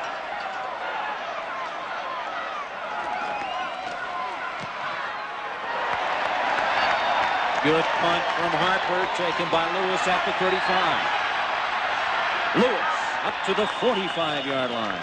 So the Ottawa Rough Riders with good field position. This program is copyright and is strictly for the use of our audience. Any reproduction, retransmission, or exhibition in whole or in part without the written consent of the Canadian Broadcasting Corporation is strictly prohibited. A cold and windy night here at McMahon Stadium. We're nice and warm, as you can see. Well, if you move around, you are. It's a little cold up here, too. And it started to rain once again. Orville Lee gets back to the line of scrimmage. No more. Boy, you got to like the play of Quincy Williams, 91. Leo Groenwagen, number 53, tries to come and block Williams. No contest. Watch number 91, Williams. Here comes Groenwagen, 53, pulls from the left guard position, but watch Williams. Bang, he knocks Groenwagen down, and as he's going down, he makes the tackle. That's good defense. 2nd and 10 now for the Riders. The ball at the 45-yard line. Calgary leads 16-8. 3:01 to play, third quarter. Wickersham gets some time, and he one-hops it to the intended receiver, Remy Watson. And Watson couldn't even make the play like a good shortstop. No, let's see what they do. All right, there you go. Elfin goes outside. Watson comes in. Plant, turn, look for the football. Tremendous pressure that time. Calgary came on the blitz. Ball was thrown low. Couldn't get it. Tom Dixon averaging 42 yards per punt in this game. Will get this one away from his 35. Not a bad punt. Faulkner. Got it set. And Faulkner slips on the artificial turf. A flag goes down. We'll have to wait and see what the call is. Sean Faulkner actually played for the Ottawa Rough Riders 5 games in 1987. So he's come back to haunt his old teammates tonight. I didn't remember him with Ottawa. I remember him with Montreal. I remember him there. And I know he was with Winnipeg for a little while and didn't play, but I'd forgotten he played in Ottawa. Of course, I forget a lot of things. That's true. That is true. You remember where you're going on Monday. Can't forget that. I'm looking forward to that. Calgary 34. First down.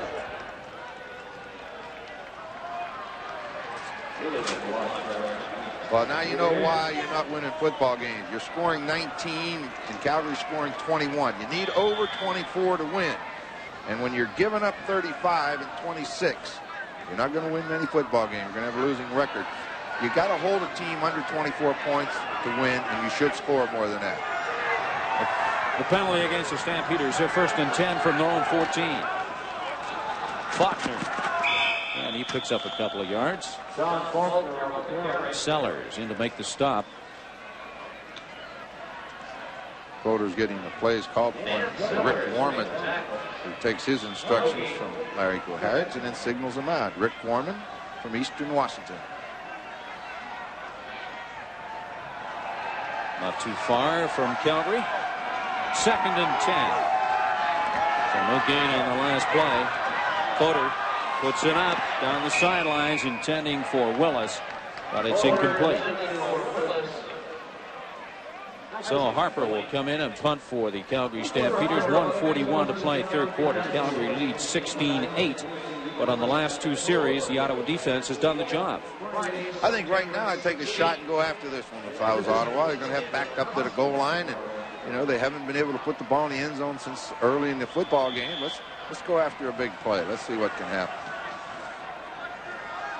And Harper will get this away from his own 5-yard line. Well, they were coming, but Harper got it away.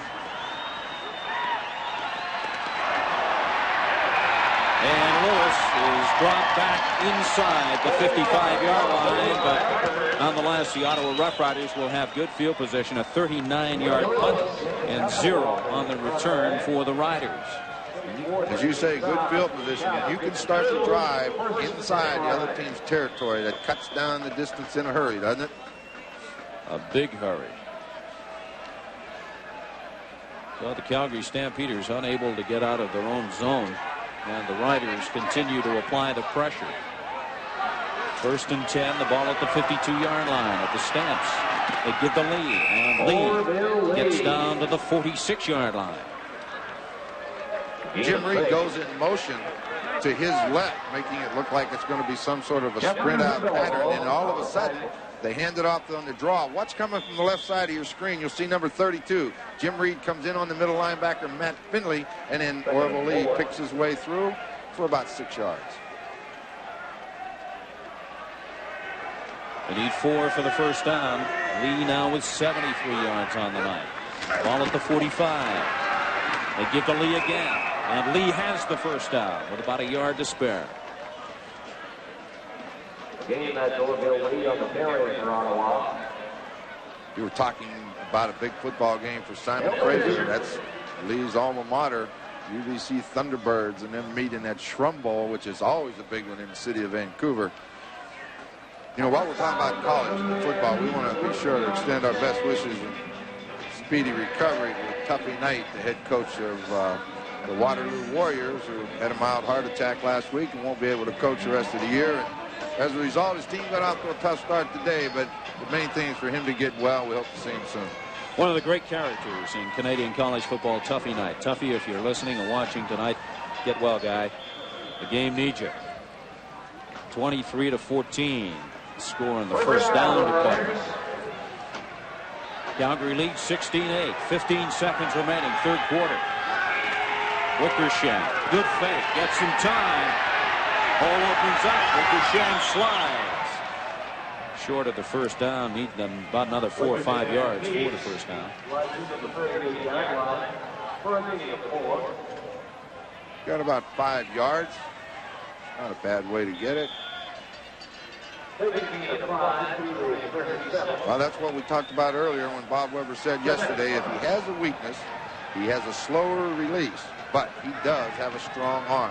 And that's the difference between him and Art Schlichter. Talking about his starting quarterback tonight, Jeff Wickersham. And Wickersham shows us that arm right there, complete to Gerald Alpha. And Alpha has the first down. Down to the 30-yard line. And that should run out the time on the clock for the third quarter. There goes the gun to end the third quarter here at McMahon Stadium. Calgary leading Ottawa 16-8. The Riders have the ball.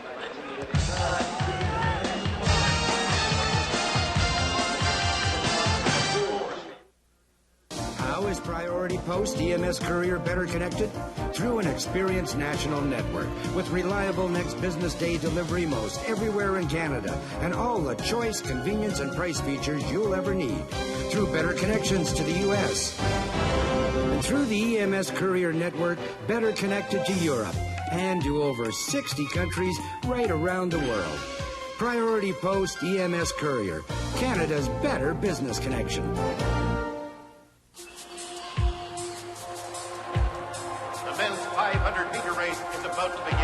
There are early mornings and long hours on the way to Olympic glory. And in the end, it all comes down to one day, one race. When Larry Kane races that day, we'll be there. Nobody brings home the Olympics like CBC Television, Canada's Olympic network. Monday. I wish I had a boyfriend. One of the twins is looking for romance, but they both find it with the same guy. Degrassi Junior High, Monday. Edward Hannon! Samuel! He had a special talent for trouble. You were born to row.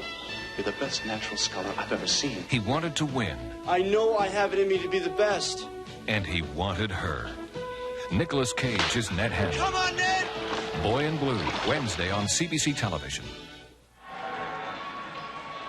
That was a very busy spot 7 months ago here in Calgary, the Olympic Park, site of the ski jumping, the luge, and the bobsled. We're going to be busy tomorrow. The BC Lions in Winnipeg against the Blue Bombers, 1:30 p.m. Eastern Time. The CFL on CBC. Should be a big game. The Lions coming off a win over the Rough Riders, looking to make it 2 in a row. Jeff Wickersham would like to snap a 4-game losing streak for the Riders. Gives to Orville Lee. Lee has some running room. It's down just shy of the 20-yard line. Jeffers in to make the stop for the Stamps. I would take a look at it. 302 yards, 249, 2 turnovers each. Pretty even football game. First downs are a little out of balance, but the rest of it's pretty even. Well, look how that time of possession has changed. Riders now with 20 minutes. Stampeders with 24. They had a big edge at one time. 2nd and 1 for the Riders to keep this drive alive.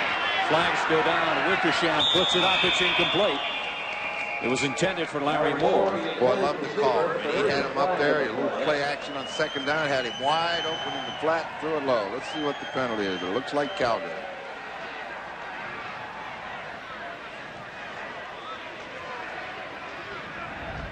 Offside, Calgary. First down.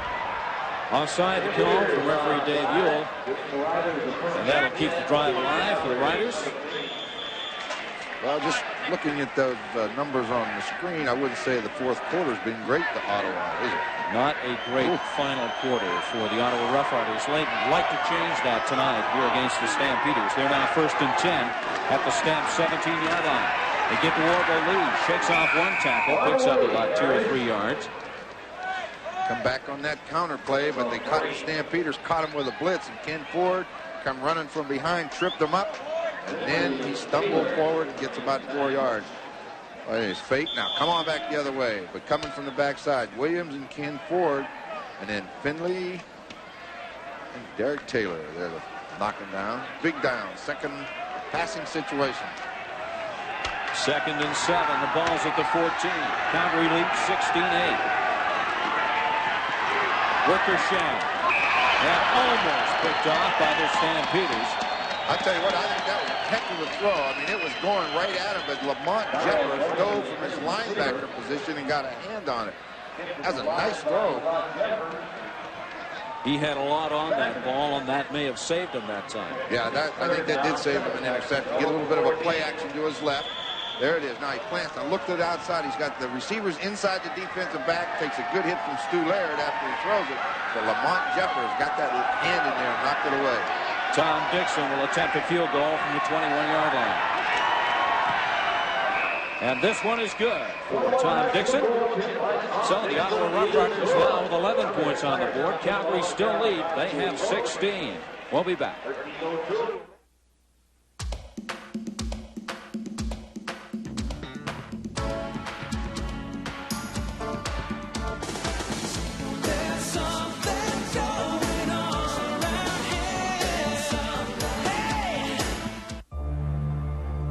Canadian Armed Forces. It's our task to meet Canada's international commitments, provide assistance in emergency situations, and defend Canadian territory. The forces need young people to learn and take on challenging careers. Find out how to get a university degree paid for by the Canadian Armed Forces. Look in the yellow pages under recruiting. Howard, how come light beer from Miller is your favorite light beer? Oh, man, the taste is oh bop shabam. I mean, lay down, break down, birdie on the hot side of town. You dig? I dig. Miller Lite. Everything you always wanted in a beer, and less. Welcome back to McMahon Stadium. It's Williams who is being worked on at the Stampeders bench. Hard to get loose. You know, it's just wet, windy weather, and you start to get tight. They're stretching those hamstrings out, try to get him ready to go back to the ball game. It is wet, it is windy, and it is cold. They sold 16,000 tickets for tonight's game, but I would have to think that if they've got 5,000 here tonight, they're lucky, and I can't say as I blame the Calgary fans. It is a cold, miserable night. All you have to do is open your eyes and look heavenward and get lots of moisture in the eyes. Fumble, and then scooped up. Hopkins, and Hopkins does well to get out to the 33-yard line, where the Calgary Stampeders, the scrimmage 1st and 10, a 59-yard kick, and an 18-yard return for Hopkins. You know, see, we're talking about college games. Big game tomorrow in Saskatoon. University of Saskatchewan Huskies meet the University of Calgary Dinosaurs. Both 2-0. Two experienced football teams. Should be a good one at Griffith Stadium. 1st and 10 for the Stampeders from their own 34. They lead 16-11. Boder with time to throw, and it's complete to Larry Willis on the sidelines. He has the first down. A gain of about 14 or 15 yards. Ottawa decided to come at him with a blitz. They brought everybody. Fodor got good protection, one-on-one coverage, and he made the completion to Willis. Willis has caught a few passes tonight. He's been the favorite target. We said going in that a lot of big edge because of experience at wide receiver, and Willis has shown you why. 12:22 to play, fourth quarter. 1st and 10, Stampeders from their own 48. They give to Faulkner. Faulkner, who has one of the TDs. for the Stampeders. Tripped up at the 50-yard line by Klein. Ottawa's going to have to come up big defensively now, right here. They don't want them to get another first down. They're going to be down too far. Michael Klein, the defensive end, takes on the block by 59. Leo Blanchard throws him out of the way and makes the tackle. So it'll be 2nd and 8 for the Stampeders from their own 50.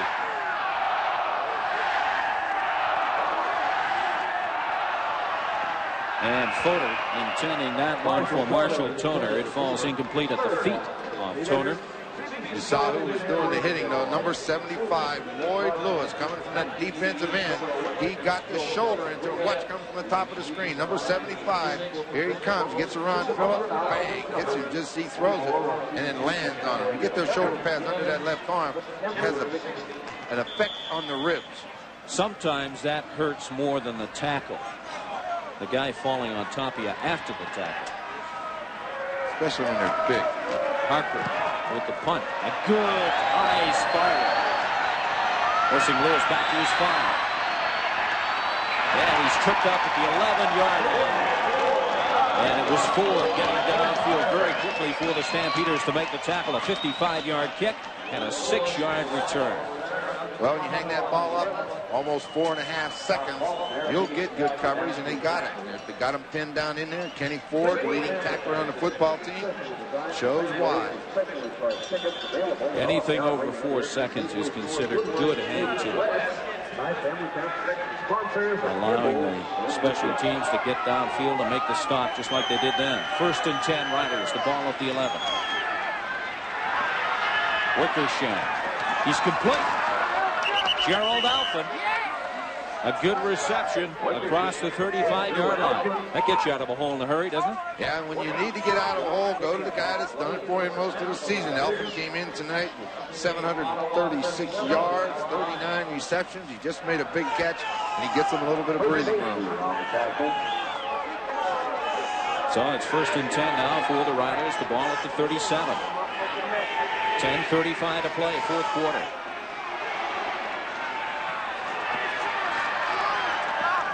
Wickersham complete again. And again it's Alphen. Well, on July the 20th, Gerald Alphen caught 10 against the Toronto Argonauts. So he likes to work. Go to him once, he catches it, come right back, hit him again, just down and out to the sidelines. Alphen doing the job for the Riders. Larry Willis doing the job in the receiving department for the Calgary Stampeders. 1st and 10 Riders from row 49. This time they go along the ground to Orville Lee. Down to the 47-yard line of the Stampeders. After that 100-yard mark tonight, and sometimes when you blitz, you run yourself right out of the play. Watch the blitz coming. Well, you can't see him. He's on the right side. Ken Ford blitzes. They get the block on Matt Finley, and now Orville Lee's into the secondary. And for the SFU running back, 103 yards rushing so far in the game. 1st and 10 Riders from the stance 47. Again, Lee gets the call, and again, Lee gets some good yardage. Good job there. We talk about running with your eyes, as we said about Faulkner a while ago. That play was designed to go inside on the draw. Lee started in. The linebacker showed up. He bounced outside. Gets another first down. Remember, this Ottawa drive started at the 11-yard line. They are now down to the 34-yard line of the Stampeders, where they're 1st and 10. 9:09 to play in the 4th quarter. Now 115 yards. Remember, he had his only 100-yard rushing game against Winnipeg in Ottawa's only win this year. Wickersham with time. In and out of the arms of Alphen. And Alphen won't be happy with that. That was a ball he could have caught. Through the hands. Now, he's looked at those. He's wearing those gloves, and he's looked at them a couple times tonight when he's thought he should have caught a pass, and that one went right through his hands. Very catchable. I've always wondered about wearing gloves in rain. I've never understood it. I don't know how that works. I never wore gloves. I don't know anything about it. Wickersham has done the job for the Riders at quarterback tonight. Most of the receivers are wearing them, though. 2nd and 10 for the Riders. The ball at the 34-yard line of the Stampeders. Wickersham, quick pass. It's complete. Remy Watson. But Watson is shy of the first down. Now, what do you do? The Calgary defense fooled the Ottawa Rough Riders. They thought they were coming on a blitz. The linebackers were all up into the line, and then at the last second they dropped out, and really he's catching a pass in so much traffic he wasn't going to get 10 yards. Well, it looks as if the Rough Riders aren't going to gamble. They're going to try and pick up 3 points from field goal kicker Tom Dixon. Well, you need the 3, trailing by 5. If they can get this through, then a field goal can win it for them. So this is a good call. This will be a 37-yard field goal attempt from Dixon. Good on his last one. And he's good on this one. So the Ottawa Rough Riders pick up 3 more points. They now trail by 2, 16-14.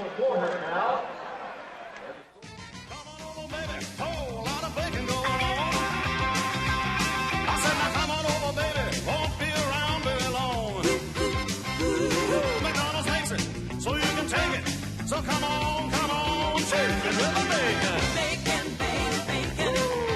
Bacon, bacon, bacon. Bacon, bacon, bacon. Good time, great taste of McDonald's.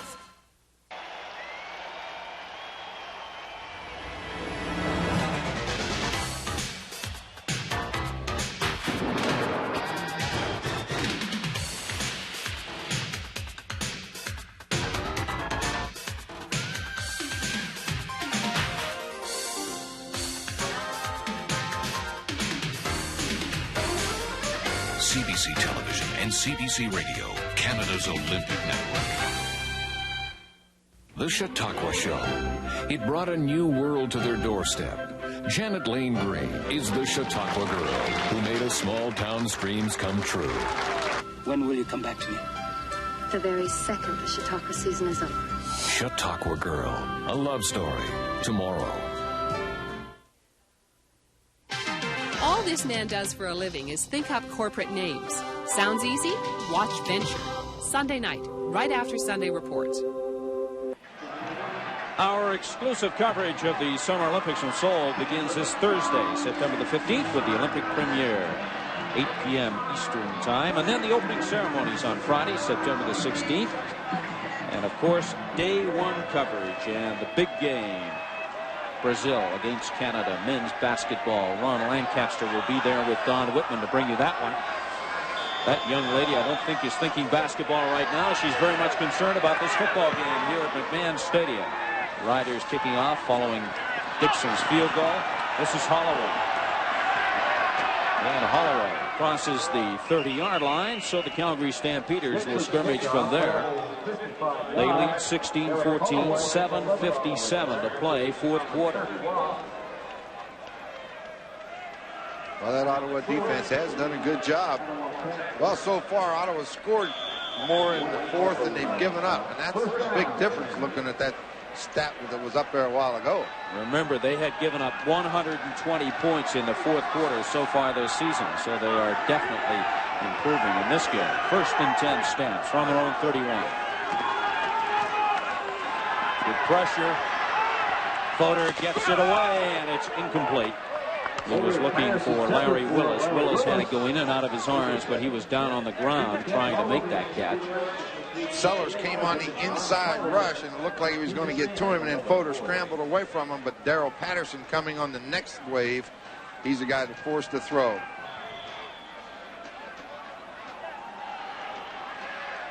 It is raining, and you don't have to talk about it. You can see it coming down in sheets. They were calling for snow earlier today. It's that cold, but it's rain right now.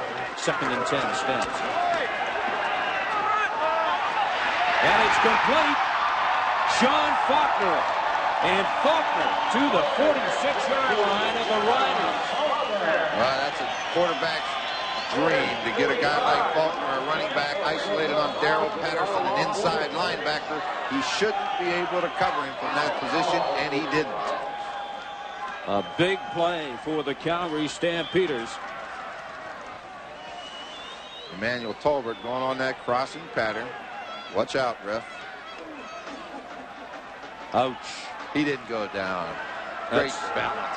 Keith Henderson. Intercepted by the Riders. Just when it seemed like the Stampeders had something going, Hall steps in front of that for the Riders. So when we come back, Ottawa will have the ball. 6:50 to play, fourth quarter. You know, when I played football, people said I was one tough player. But I not only outmuscled the other guy, I outsmarted him. I used my head. And a guy like me enjoys drinking Miller Lite because it's one great tasting light beer. But the best thing about Miller Lite is that it shows a tough guy like me can still use his head. Well, how's that, Gary?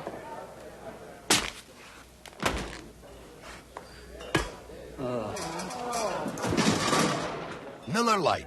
Everything you always wanted in a beer, and less.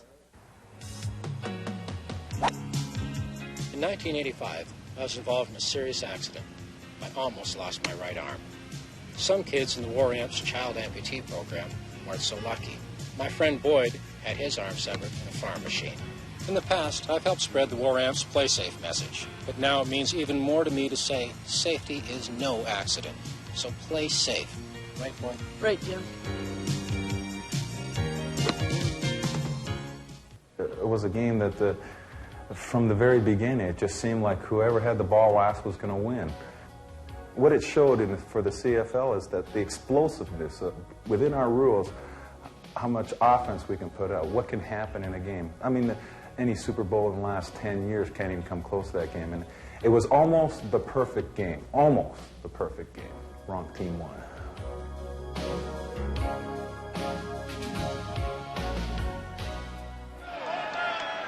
Steve Armitage along with Ron Lancaster at McMahon Stadium in Calgary, where the Stampeders continue to lead the Riders 16-14, but the Riders have the ball 1st and 10, and Wickersham completes. Hudson with his first reception of the game for the Riders. Kyle Hall got his first interception of the season. 2-year man out of Western Ontario. Plays that safety position back there, getting better every game, according to the defensive coaches of the Ottawa Rough Riders. And Mike Hudson, 6'3", receiver in the slot. Good target. A gain of 7. 2nd and 3. Ball at the 50-yard line. Wickersham to Orville Lee. And Lee very close to the first down. The two best running plays tonight have been that counter, that same one they've been running, pulling Yalarenko and Nick Benjamin, and the other is the draw to leave. So they've both been filling the holes. All right, let's take a look at Matt Finley, middle linebackers, trying to find the hole. Reads the defense, finds Orville Lee, brings him down, but not before it gets close enough to measure. And Orville Lee is now 1 yard short of his personal best in the CFL. Remember, that came against the Winnipeg Blue Bombers and the Ottawa Rough Riders' only win so far this season. And he is enjoying a very, very productive game against the Calgary Stampeders. He's had a good year, even though the Ottawa Rough Riders haven't won many football games. He has had himself quite a rookie season coming out of Simon Fraser. #1 draft choice in the Canadian draft last year, 120 yards rushing. That only win, 28-17, August the 13th. Reed, Lee, and Lee down to the 42-yard line. Well, that's a good job of running there. Orville Lee takes the handoff. Kenny Ford comes from that linebacker position to make the tackle, and Lee just stepped right through the tackle and picks up 5 yards. So now that is Orville Lee's most productive game in the CFL, 125 yards. 5 minutes left in this drive. They got to be very conservative but aggressive. You got to try to get that ball in the end zone on this drive. Wickersham, pressure, just dumps it off, and almost a great catch by Moore. Did a juggling act with one hand. I thought he might be able to pull it down, but he couldn't hang on, so it's incomplete. Wickersham ran that bootleg, and he came outside. He pulled the ball down like he was going to run, and when he looked up, he saw 3 red jerseys, and at the last minute, he flipped it out to Larry Moore a little bit high and a little too hard for Moore to handle. So the Calgary Stampeders sending only one deep man back, and now McCrary is dropping back. McCrary Going back inside the 5 as Tom Dixon gets set to punt.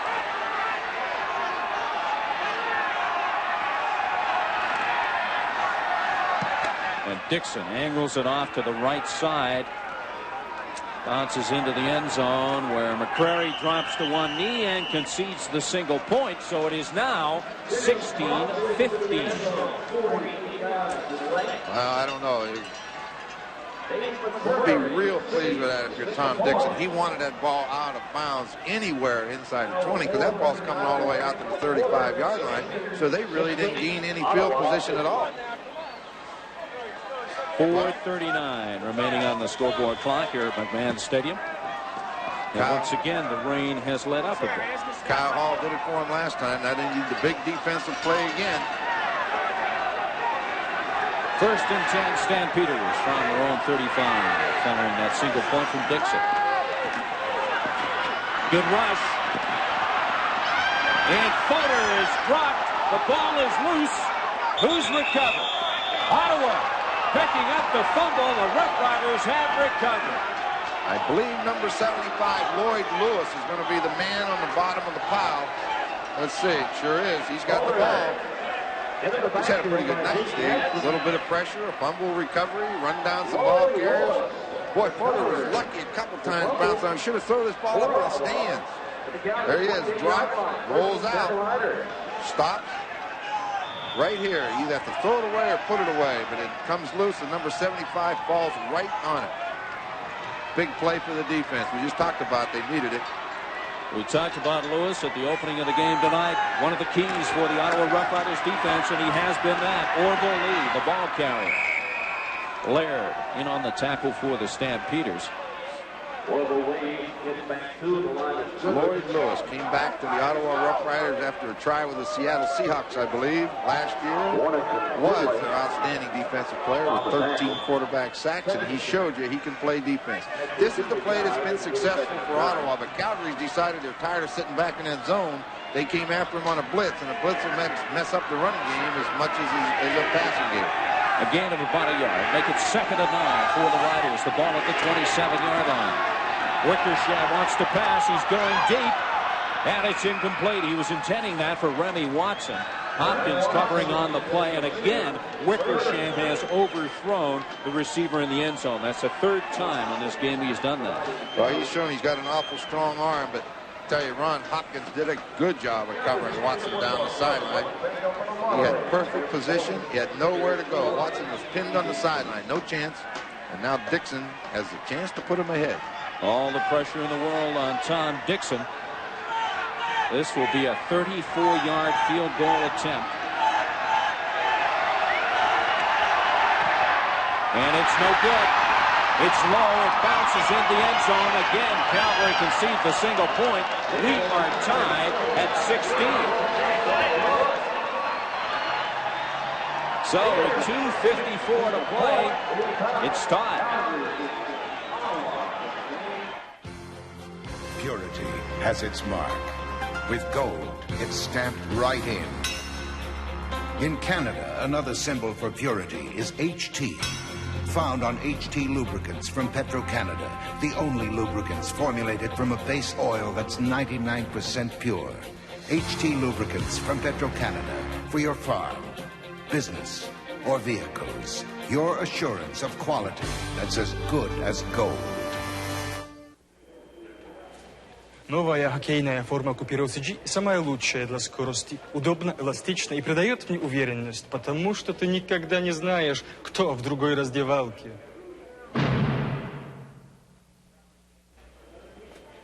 For our game, this new Cooperall CG Pro Girdle is the best protection ever. Hitting or being hit. In the corners or grinding it out. I feel good because you never know who's in the other room. Two very concerned head coaches right now. Both would like to snap 4-game losing streaks. Can't get any closer. Well, this isn't one of your prettier field goals. A line shot up the middle, base hit. But it goes into the end zone, and Greg Peterson gives him the single point, gets him the field position, back to the line of scrimmage, and Tom Dixon won't be very pleased with that. No place to hide for Tom Dixon. Now, kickers lead that lonely life. Well, when they make it, everybody wants to give them a high five, and when they lose, no one wants to be around them. Okay, the Stampeders 1st and 10 from their own 35-yard line. 2:49 to play. 16 each. Complete to Willis. And Willis, the ball will be marked at the 40-yard line. He caught the ball and was then driven back. The last 2 times Ottawa's defense has been out there, Kyle Hall's interception, Boyd Lewis recovers the fumble.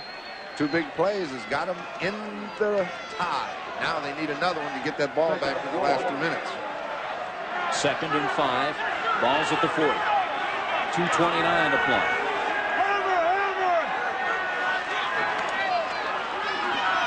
Fodor. And again, Willis has it. What a good job by Willis running a pattern of man-to-man coverage by Brown. He drove down, started like he was going to go deep. Brown didn't bite, but he still got some separation. And Fodor hit him on the sidelines. If the Stampeders should win this, Willis would certainly have to be considered as the game's MVP. He's caught about 8. Not a bad night's work. 2:20 to play. Petros. And Petros is going nowhere thanks to Michael Klein. They got him in the backfield. Well, you got him in that 2nd down long situation. In fact, 2nd and 13. Mark McLaughlin warming up just in case he gets the opportunity to go in and kick the field goal. Right now, this is a big down for the Calgary Stampeders. They don't want to have to turn over the ball. 2nd and 13. See whether Ottawa blitzes them. Need 13 yards to keep the drive alive. The ball at the 49. Fodor. Completes to Tolbert. And Tolbert is forced out of bounds at the 47-yard line. And that's very, very close to a 1st down, if indeed he doesn't have it. They put the blitz on again. Here they come, coming after him. Pressure upfield, but Tolbert put a good move on him.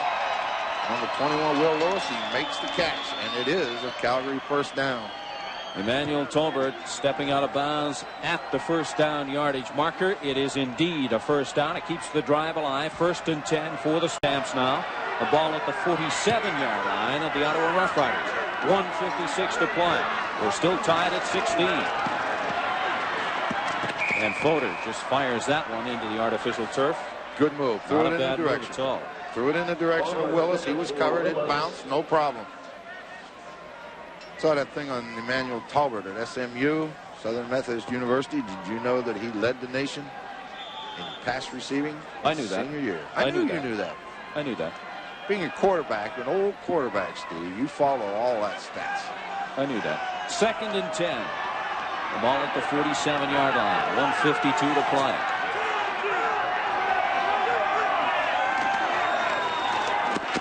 Fodor puts it up. Almost picked off. Will Lewis got a hand on it. And had he been able to tip it up, he might have been able to bring it down. Flag down on the play. I believe it's holding, and I saw him signaling the Ottawa bench for a decision. Holding, Calgary 51, decline, 3rd down.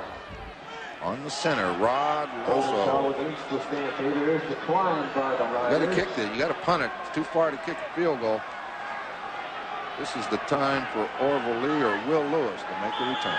Very quickly, Ronnie. What happens in overtime for those that aren't aware? It's just a miniature game. It's 2 5-minute halves. In reality, it's just a full game with 1st half, 2nd half, 5 minutes on each side of it. It is not sudden death in the event of overtime, and right now that looms large. We're still tied at 16. Good punt from Harper. High spiral. Picked up at the 7 by Orville Lee, and Lee gets out to the 10-yard line. So the Ottawa Rough Riders will have to dig themselves out of a hole. A 41-yard punt, a 4-yard return from Orville Lee.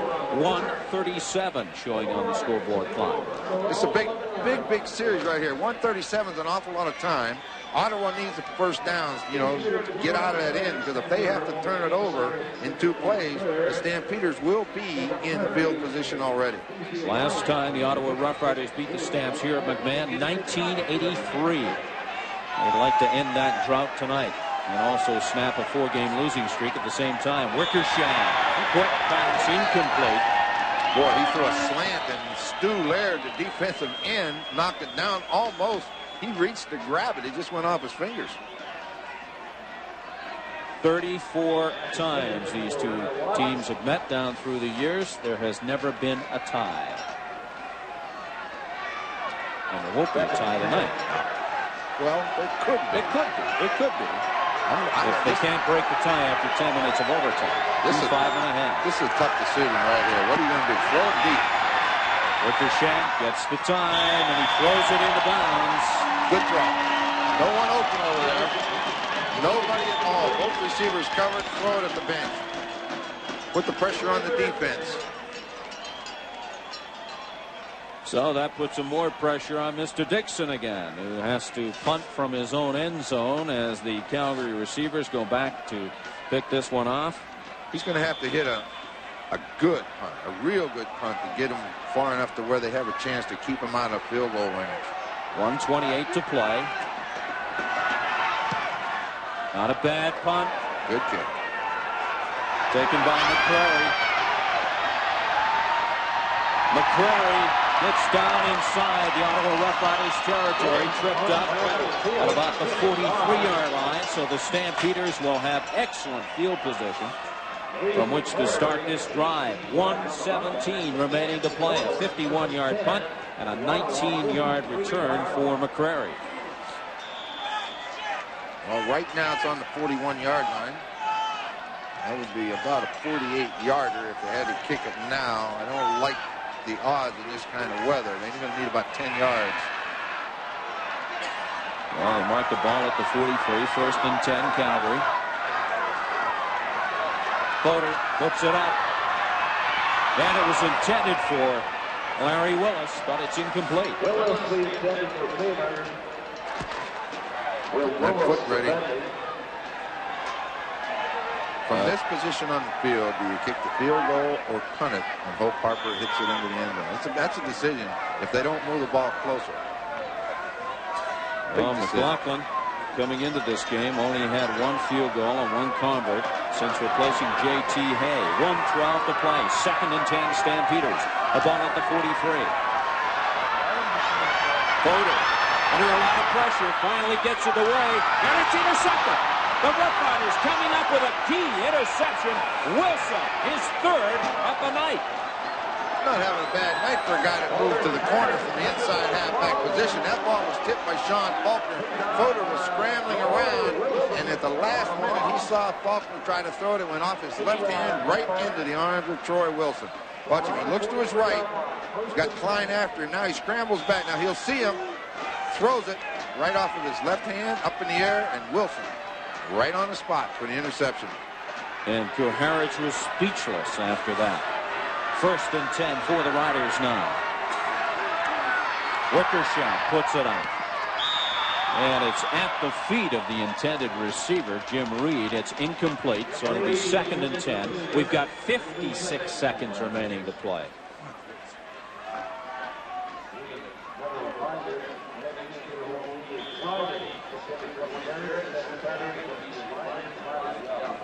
Well, another big down. 2nd down and 10.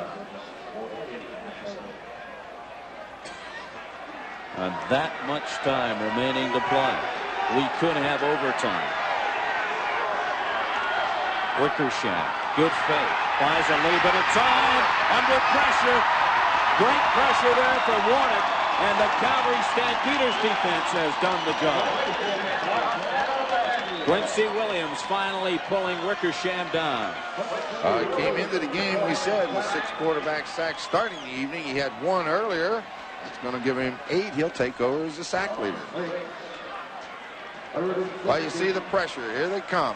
Quincy Williams outside, number 68, trying to block on him. Nick Benjamin. He escaped, came back. Down he goes. Again, he needs a good punt.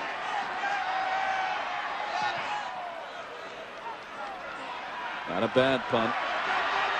Faulkner at the 45. Runs into Kopp, and he's brought down at the 46-yard line. So once again, the Stampeders will have good field position 31 seconds remaining to play in the fourth quarter. We're still tied at 16. A 37-yard punt and a 9-yard return for Faulkner. Steve, you remember Monday when we were here for the game, Warman threw, I don't know what percentage, we said maybe 80% of his passes to the right. Fodor has done the same thing. All his passes have been to this side. Right now, I'm not even worried about Holloway and Turner at the top. I am covering Willis and Talbot. That's all I'm worried about. The ball is deflected and almost picked off by Michael Klein had he been able to turn around a little quicker. Bourgeot getting his hand up there to knock it down, so it'll be 2nd and 10 for the Stampeders. The ball at the 47-yard line. 27 seconds remaining to play. And you wonder why coaches have ulcers. Did you ever get ulcers in there, John? I was never close enough to get ulcers. No, I don't know. I don't get that excited. 2nd and 10. Big play. Fodor puts it up and in and out of the arms of dependable Larry Willis, who, had he been able to hang on, may have got around the defender and may have picked up the first down, but that's all a lot of ifs. I think I'd call timeout right here if I was Ottawa. Call time. 22 seconds. You know. That's right. Doesn't start till the ball snapped anyway. So then you save your timeout. Get a good return. Throw one pass. Call time. Kick the field goal. Win the game. Go home. What do you think? Absolutely. He'd like a 55-yarder right here. 22 seconds to play. Still tied at 16. Gets one off the side of his foot. Lewis looking for some running room on the outside. Hopkins over there to make the tackle. And Lewis goes down at the 22-yard line. 10 seconds to play. If I were a betting man, I'd say we are going to have overtime. Very much so. I would just say right now to Jeff Wickersham, let's go down to the knee and let's get this thing over. Let's don't gamble and turn it over and give one shot at it. Let's play overtime because it's not sudden death. Let's go the other way. Remember, there'll be a short break and then they will play 2 5-minute halves. It is not sudden death if we have overtime. 10 seconds to play. Riders have it. Wickersham wants to put it up. Wickersham's got to run with it now. He's across the line of scrimmage. Wickersham out of bounds with 1 second remaining on the scoreboard clock here at McMahon Stadium. Well, you know, now with 1 second, you know, you put your speed guys on one side. You're the old Hail Mary. Because Wickersham can throw it a mile. I mean, he can throw it. Let's take a shot at it now. It's been done before. Quincy Williams, the injured Calgary Stampeder. I think he's just taking a break. He ran 1.5 miles trying to catch Wickersham that time. Yeah, he landed on his arm a little bit. He did chase him a long way, made an attempt to tackle him, and landed on his shoulder wrong. We are 1 second away from the first overtime game in the CFL this season. Calgary 16, Ottawa 16. The Riders have the ball, 2nd and 4. It's at their own 28-yard line. Wickersham, as Ron pointed out, does have a rifle arm if he puts a Hail Mary up and hopes that somebody can get underneath it. No, I don't think so. They're sitting 4 deep at about midfield. They're going to make sure he doesn't throw it over the head. Throw a screen or run it one or the other. Get away. He's going to go deep. He just puts it up. And Hopkins is there. And he picks it off for the Stampeders. But he was out of bounds when he picked it off. And that should end regulation time. It does. So we are going to have overtime. The Calgary Stampeders and the Rough Riders.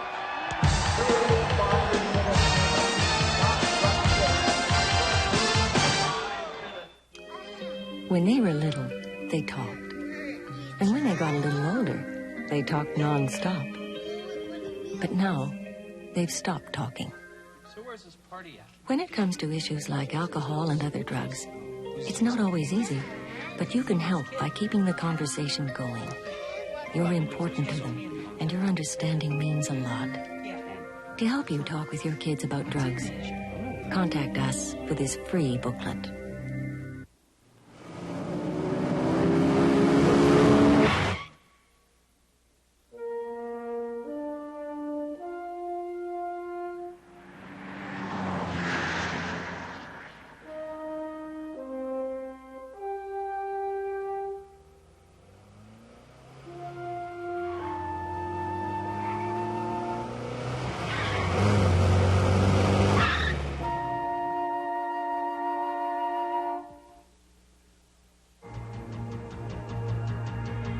He anchors one of the best defenses in the CFL. BC's Jeff Braswell is a rebel with a cause. Stop the Blue Bombers. The Bombers have bombed out on offense lately. They'll need to find the range against the Lions. Capturing the moments. The CFL on CBC. Sunday, the Lions of Bombers, 1:30 Eastern. Immediately following overtime here at Calgary tonight, we'll be winging our way to Winnipeg, and we'll have that game for you. The Lions against the Blue Bombers, 1:30 p.m. Eastern Time. The CFL on CBC tomorrow afternoon, live from Winnipeg Stadium. But right now, we still have some unfinished business here at McMahon Stadium in Calgary, where we are into overtime for the first time this season in the CFL. Jeff Wickersham and the Ottawa Roughriders have tied the Calgary Stampeders at 16. So we are going into the 5-minute first half of overtime. We will play 10 minutes, 5 each way. Ottawa took the end, so Calgary took the football. So Ottawa will kick off. Two pretty good offensive games, 381, 346. Turnovers, 5 for the Calgary Stampeders, and 2 in a row. The interception by Kyle Hall and the fumble recovered by Lloyd Lewis helped them get back in this football game. Pretty balanced attack, so 135 yards rushing and 174 yards rushing. So Tom Dixon kicks off for the Ottawa Roughriders. Overtime is underway. Hopkins at the 15, 20. Still on his feet. Hopkins finally pulled down at the 41-yard line. So the Calgary Stampeders will have pretty good field position. A 63-yard kick and a 28-yard return from Ron Hopkins. Now remember, this is not sudden death. They have to play a 5-minute half followed by another 5-minute half. Well, you said before the show, Steve, you mentioned Ottawa made some changes defensively, and it looks like it's paid off. They've played a good game, and the pressure's on now. 1st and 10. Faulkner. And a couple of yards, no more. Sellers pulls him down. Braden and Patterson stepped up, filled the hole, caused him to bounce outside. Sellers is waiting on him. Mark McLaughlin warming up on the sidelines for the Calgary Stampeders. He and Tom Dixon could see some action.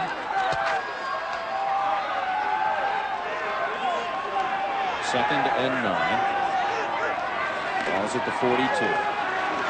Coder with the deep drop. And it's complete. Holloway with a diving catch. And it helped that the artificial turf was a little slippery, a little wet there, because he almost slid into the ball. One-on-one coverage. Holloway against Troy Wilson. Just a breakout to the outside. Fodor threw it down low. Let's take a look at this. Good protection. A lot of time. Throws it out there. Let's see. Pretty close. Ottawa argued, but the referee said he was inbounds when he caught it. Holloway's first catch of the night for the Stampeders, and it comes in overtime. Remember, not sudden death. It is not sudden death. We play 2 5-minute halves.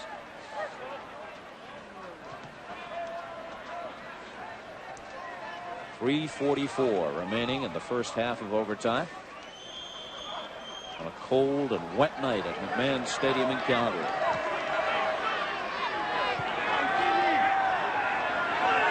Ball's at the 53-yard line. 1st and 10, Stampeders. Petros.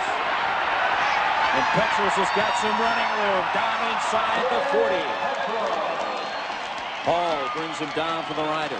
Boy, and he bounced that thing outside and turned the corner, head straight upfield. That's a good job of running, good job of blocking. When Petros gets the corner turn, he's tough to bring down. 48 yards on the night.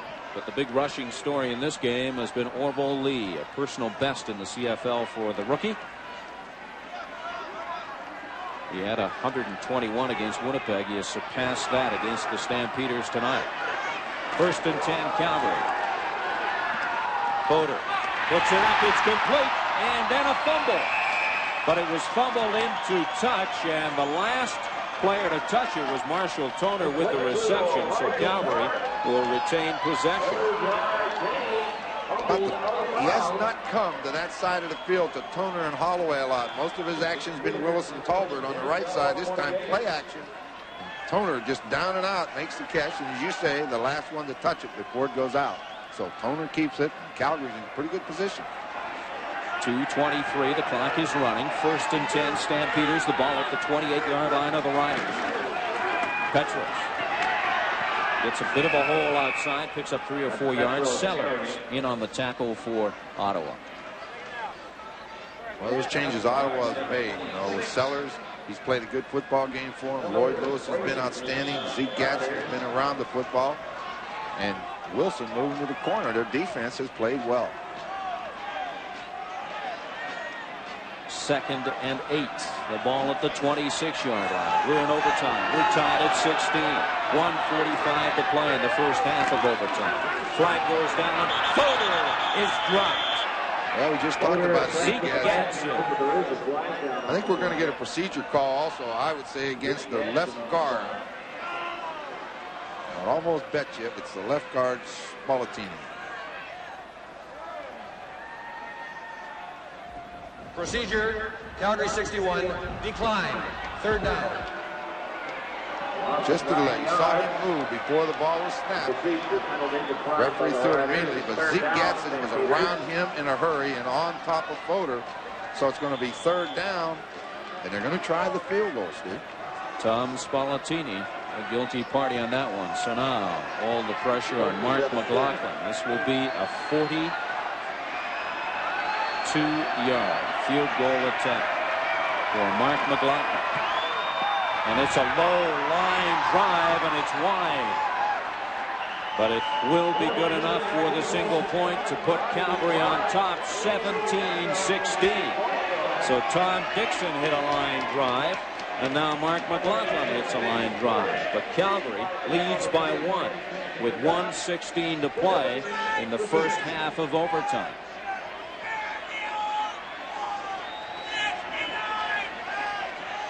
Well, they move the ball good down the field so far, but when they get it down in there, they cannot finish it off. Ottawa's defense again. We talked about Sellers and them, and then Gatson comes up and comes from the other side. But that shouldn't surprise us with his record as a pass rusher in college. Now, can the Ottawa Rough Riders respond? 1st and 10. Orville Lee. Lee crosses the 40-yard line, gets to the 41. Ford brings him down. Block the right side of the line down and bring Leo Groenwagen from that left guard position to block out on Williams. And Orville Lee picks up about 6 yards. Tom Dixon, who has not had a banner night for the Ottawa Rough Riders, he may be called upon to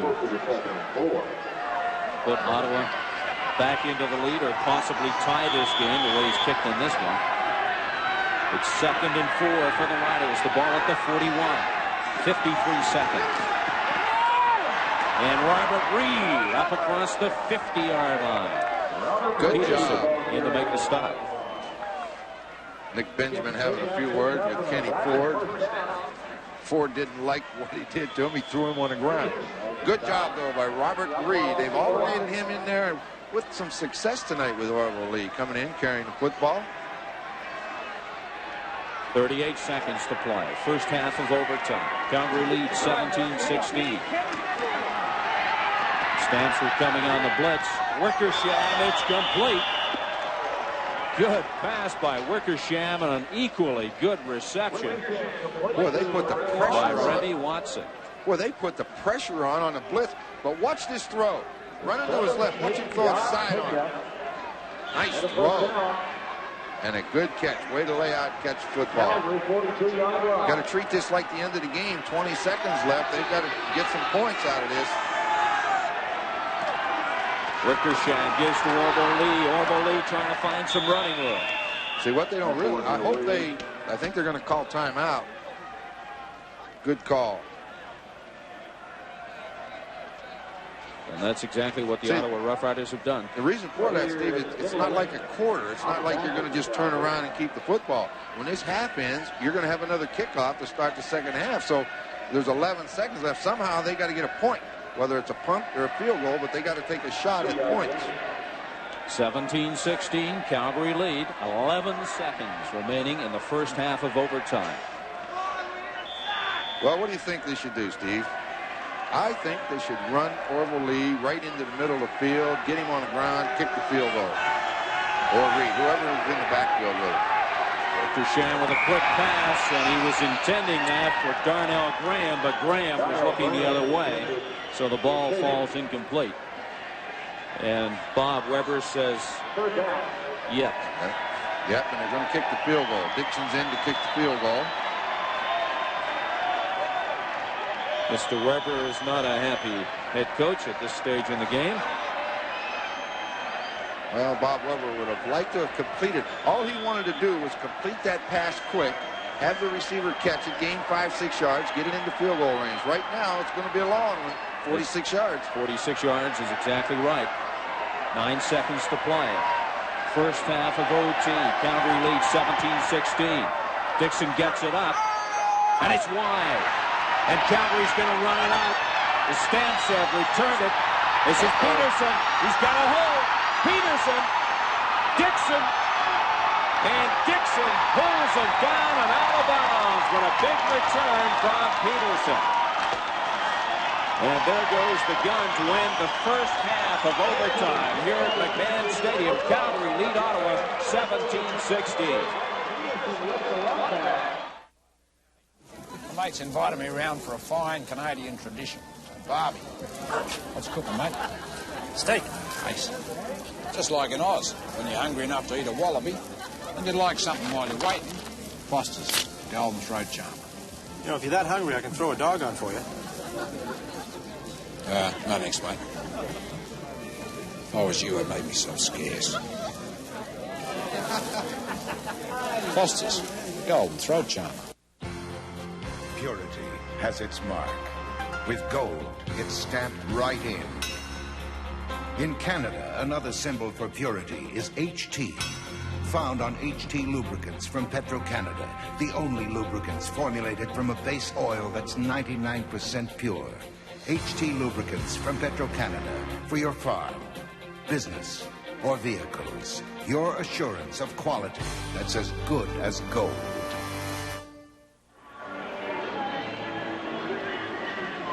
Welcome back to McMahon Stadium in Calgary, and this was the big return from Peterson on that missed field goal by Tom Dixon. That was a good return. You know, they had to try to get some points. It looked for a minute like he was going to go to distance, but Dixon missed the field goal, but he does make the tackle.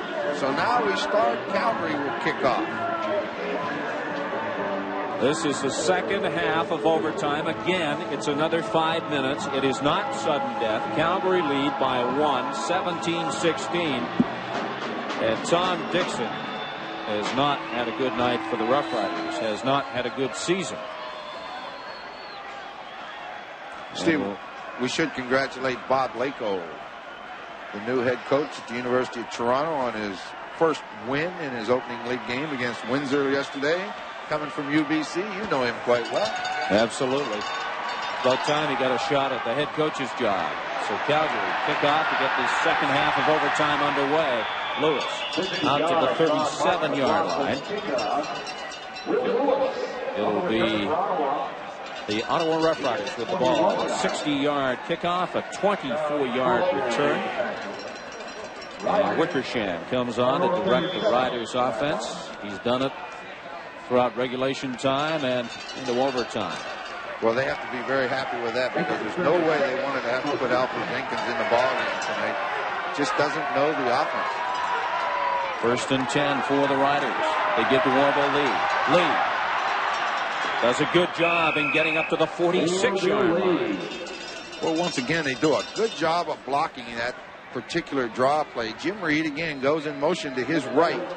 They hand the ball to Orville Lee, and Reed comes in on that middle linebacker, and Orville Lee just follows him. That's a good job in 10 yards. Of course, also Marv Alamang and Groenwagen and Benjamin in the middle of that line. They got to do their job. 4:10 to play, second half of overtime. The ball's at the 46, first and 10 Riders. They trail by 1, 17-16. Lee again. This time up the middle. Gets up to the 50-yard line.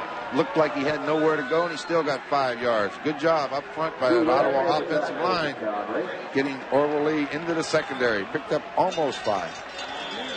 What an outstanding game the former SFU grad Orville Lee has had for the Riders tonight. Bob Weber has to be happy with that. 2nd and 6 now for the Riders. 148 yards for Lee. The ball's at the 50. 3:29 to play. Second overtime. Wickersham. Wickersham gets it away right into the arms of one of his offensive linemen. The flags go down. It's not going to matter, Steve, on the offensive lineman. The referee ruled him down in the grasp. He had the spot marked before he threw the football. Beliveau had him in the grasp, and the pass went to Roberts. There's no infractions on the play. It's a 3rd down. That's right. He had him.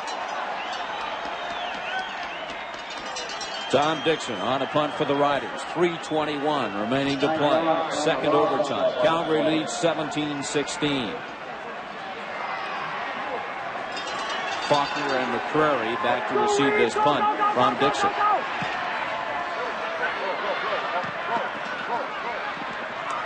And McCrary gets the ball at the 35-yard line for the Stampeders.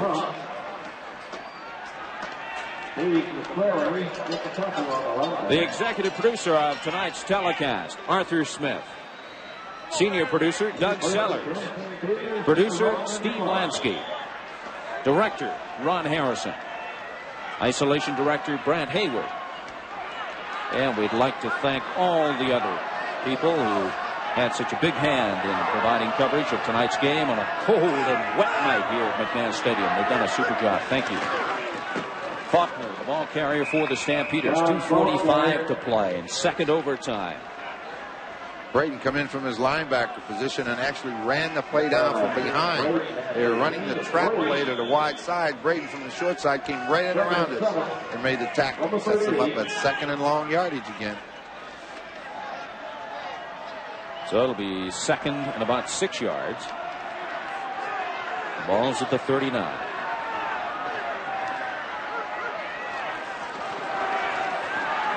Boder puts it up, looking for Tolbert, but it's way over his head. Good pressure. Michael Klein, Lloyd Lewis getting into the backfield. Boder wisely threw it away. You know, it's not a big lead, but it is a lead. So if Harper can kick the ball downfield, it forces Ottawa to go a long way in 2 minutes. Still lots of time remaining for the Riders. 2:12 to play. Second overtime. Harper getting set to punt. He's got the wind at his back, what little wind there is. And he gets a good high spiral punt. Taken by Lewis. Lewis trying to get some blocking. Gets out to the 25-yard line. So the Ottawa Rough Riders will scrimmage 1st and 10 from the 25. A 54-yard punt and an 8-yard return. Good timing on the part of Harper. He needed a big punt and he got it. 54 yards. That's the kind of kickers you want. You know, a lot of guys boom that ball when the game's out of reach, but when you got to have it. Harper came through with a 54-yarder. Clock is running. 1:46 seconds to play. Calgary lead it 17-16. We're in the second half of overtime. Wickersham puts it up, and it's complete. Gerald Alpha gets the first down, gets up to about the 34-35-yard line. Calgary seems content to sit in that zone defense. They like to play it. Elfin at that slot back position. See him come off the ball. Sees McCrary, runs out into the flat. The ball's thrown high. Good catch. And out of bounds. Keep that clock stopped. Wickersham looking for somebody to pass to. Wickersham just dumps it off. Good pass to Larry Moore. Moore still on his feet. Finally tripped up just shy of the midfield stripe. Good effort on the part of Moore and Wickersham. Good effort by Larry Moore after the catch, but a lot of poise by Wickersham. The Stampeders, just as we talked about the zone, they come after him with the pressure. There's Matt Finley, the middle linebacker. He has no one open. He can't find it. Now, just as he's going to get hit, he sees Moore, And then Larry Moore gets Nick Benjamin, and as you say, good effort. Look at him, straight ahead, bouncing off. Gets it down inside the 55 in under a minute. First and 10, Riders, 52 seconds to play. Second half of overtime. Wickersham rolling out. Wickersham tripped up. And it was Ford getting a hand on the Rough Rider quarterback and tripping him up as he got back to the line of scrimmage. Good job by Wickersham of scrambling and not throwing the ball away. The only thing you would have wanted him to do if you were Coach Weber, throw that ball out of bounds to stop the clock, because that clock starts right now with 43 seconds left. Throw it. I know what he said there. Throw it. Throw it. And he did get tripped up. See, they're down to 30 seconds right now, so they're losing some time. Got to go out flat. They complete the pass, but the clock, as Ron said, was running. There is now 24 seconds as Orville Lee makes that reception. Bill Harris looking on. And not only that, but there's only 24 seconds left, and they have a third down situation. So they've got to make the first down in order to get another play. And they're not going to kick a single from there. 24 seconds remaining to play in overtime. The second half of overtime. Calgary 17, Ottawa 16. Will Dixon get a chance to come back in the game and be a hero for the Ottawa Rough Riders? Well, they called timeout. Wickersham went over to the bench and talked to Coach Weber. So whatever they decided to do, it's too late now. But the big thing they got to do is get 5 yards on first down, or it's over. You've got to keep the drive alive. Second and 5. Ball at the 50-yard line of the Stampeders. I'm looking for it. Complete to Hudson. And Hudson has the first down inside the 40-yard line. 18 seconds showing on the scoreboard clock. That's a good pattern. The slot back Hudson ran about a 6-yard hook. And then out into the flat, the back went, and when the linebacker stepped out, bang, he hit Hudson. Good job. Hudson lost his shoe, but he doesn't care. He did his job. He got the first down, kept the drive alive. It is now first and 10. The ball's at the 37. Wickersham with the short drop, throws it out of bounds. 10 seconds remaining to play. Well, let's see. They're on, 37. The 44-yard field goal. If they decide to go to Dixon. Well, they're going to go to Dixon one way or the other. Either the field goal or a punt. Or the punt. He does both for the Ottawa Rough Riders. There's Pal Salvatore, the offensive coach, down here with the headset on. He sent in Jim Reed with the play. This is a big, big play. They got to get the yardage on this one because the next play they got to kick it. Well, there's 10 seconds left on the clock. Wickersham gives it to Lee. Lee down inside the 30-yard line. 6 seconds remaining to play. See, I like that play. I mean, they didn't take the chance on turning that ball over, throwing it. They allowed Lee to run the football, put it on about the 35-yard line. It's going to be a 42-yard field goal attempt right in the middle of the field. Good play. Now, Tom Dixon has a chance to win the game for Ottawa. Mark McLaughlin is in the end zone for the Calgary Stampeders. If Dixon should miss, expect McLaughlin to kick it out. What you see right now is, as you say, they got McLaughlin and Harper in the game. And also back there is Peterson. Now, if it's short, Peterson's going to get it and try to run it out. And they'll put Harper and McLaughlin in. If it's deep, they're going to kick it out. But if Dixon splits it, it's over because the time is gone on the clock. Now Calgary have called timeout. They're going to put a lot of pressure on Dixon as the Stampeders are set to take this field goal from Tom Dixon. Oh, they took McLaughlin is off. McLaughlin is off the field now. Now the officials are conferring as Bob Weber looks on anxiously. No time remaining on the scoreboard clock. This will be the final play of overtime. The final play of the game. Calgary leads 17-16. The field goal attempt. It's up. It's blocked. It's tipped. It bounces. Will it go in the end zone? They get out. The flag goes down. No yards will be the call, I'm sure. It would appear the Calgary Stampeders have won a nail-biter in overtime.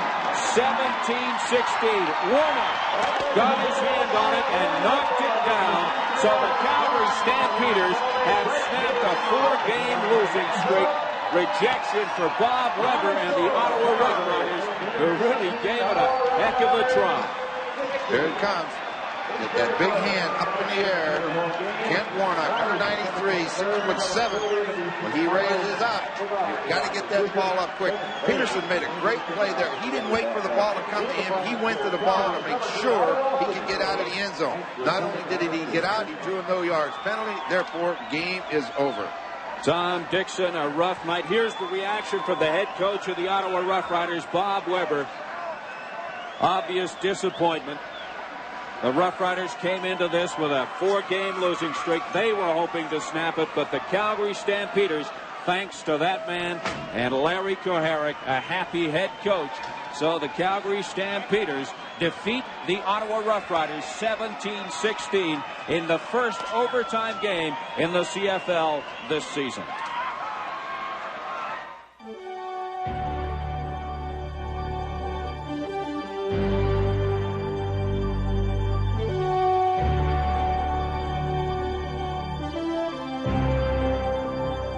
Decades of memories crystallized on CBC. Remember 1961? Maloney is the quarterback. He's going to pass. It's complete to Denver. This will be dangerous. Look out.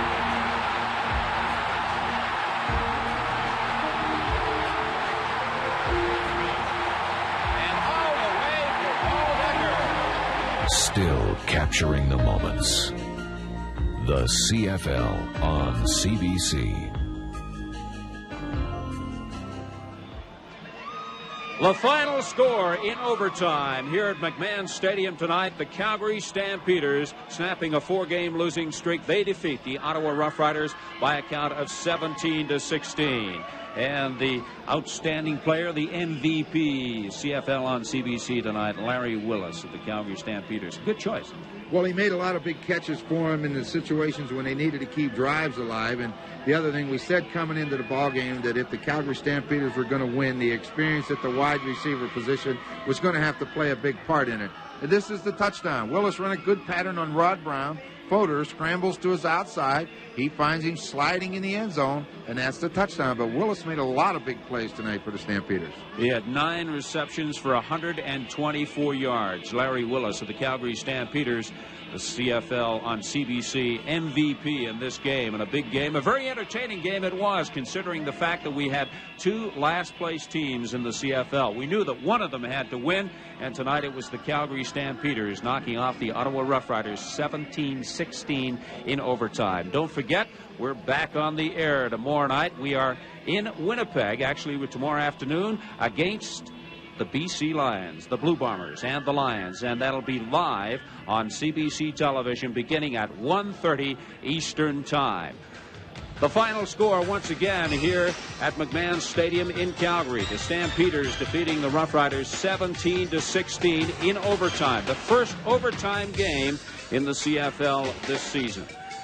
The Calgary Stampeders snapping a 4-game losing streak. Tomorrow, don't forget, we've got the BC Lions against the Blue Bombers. That's a 1:30 p.m. Eastern start. See you then.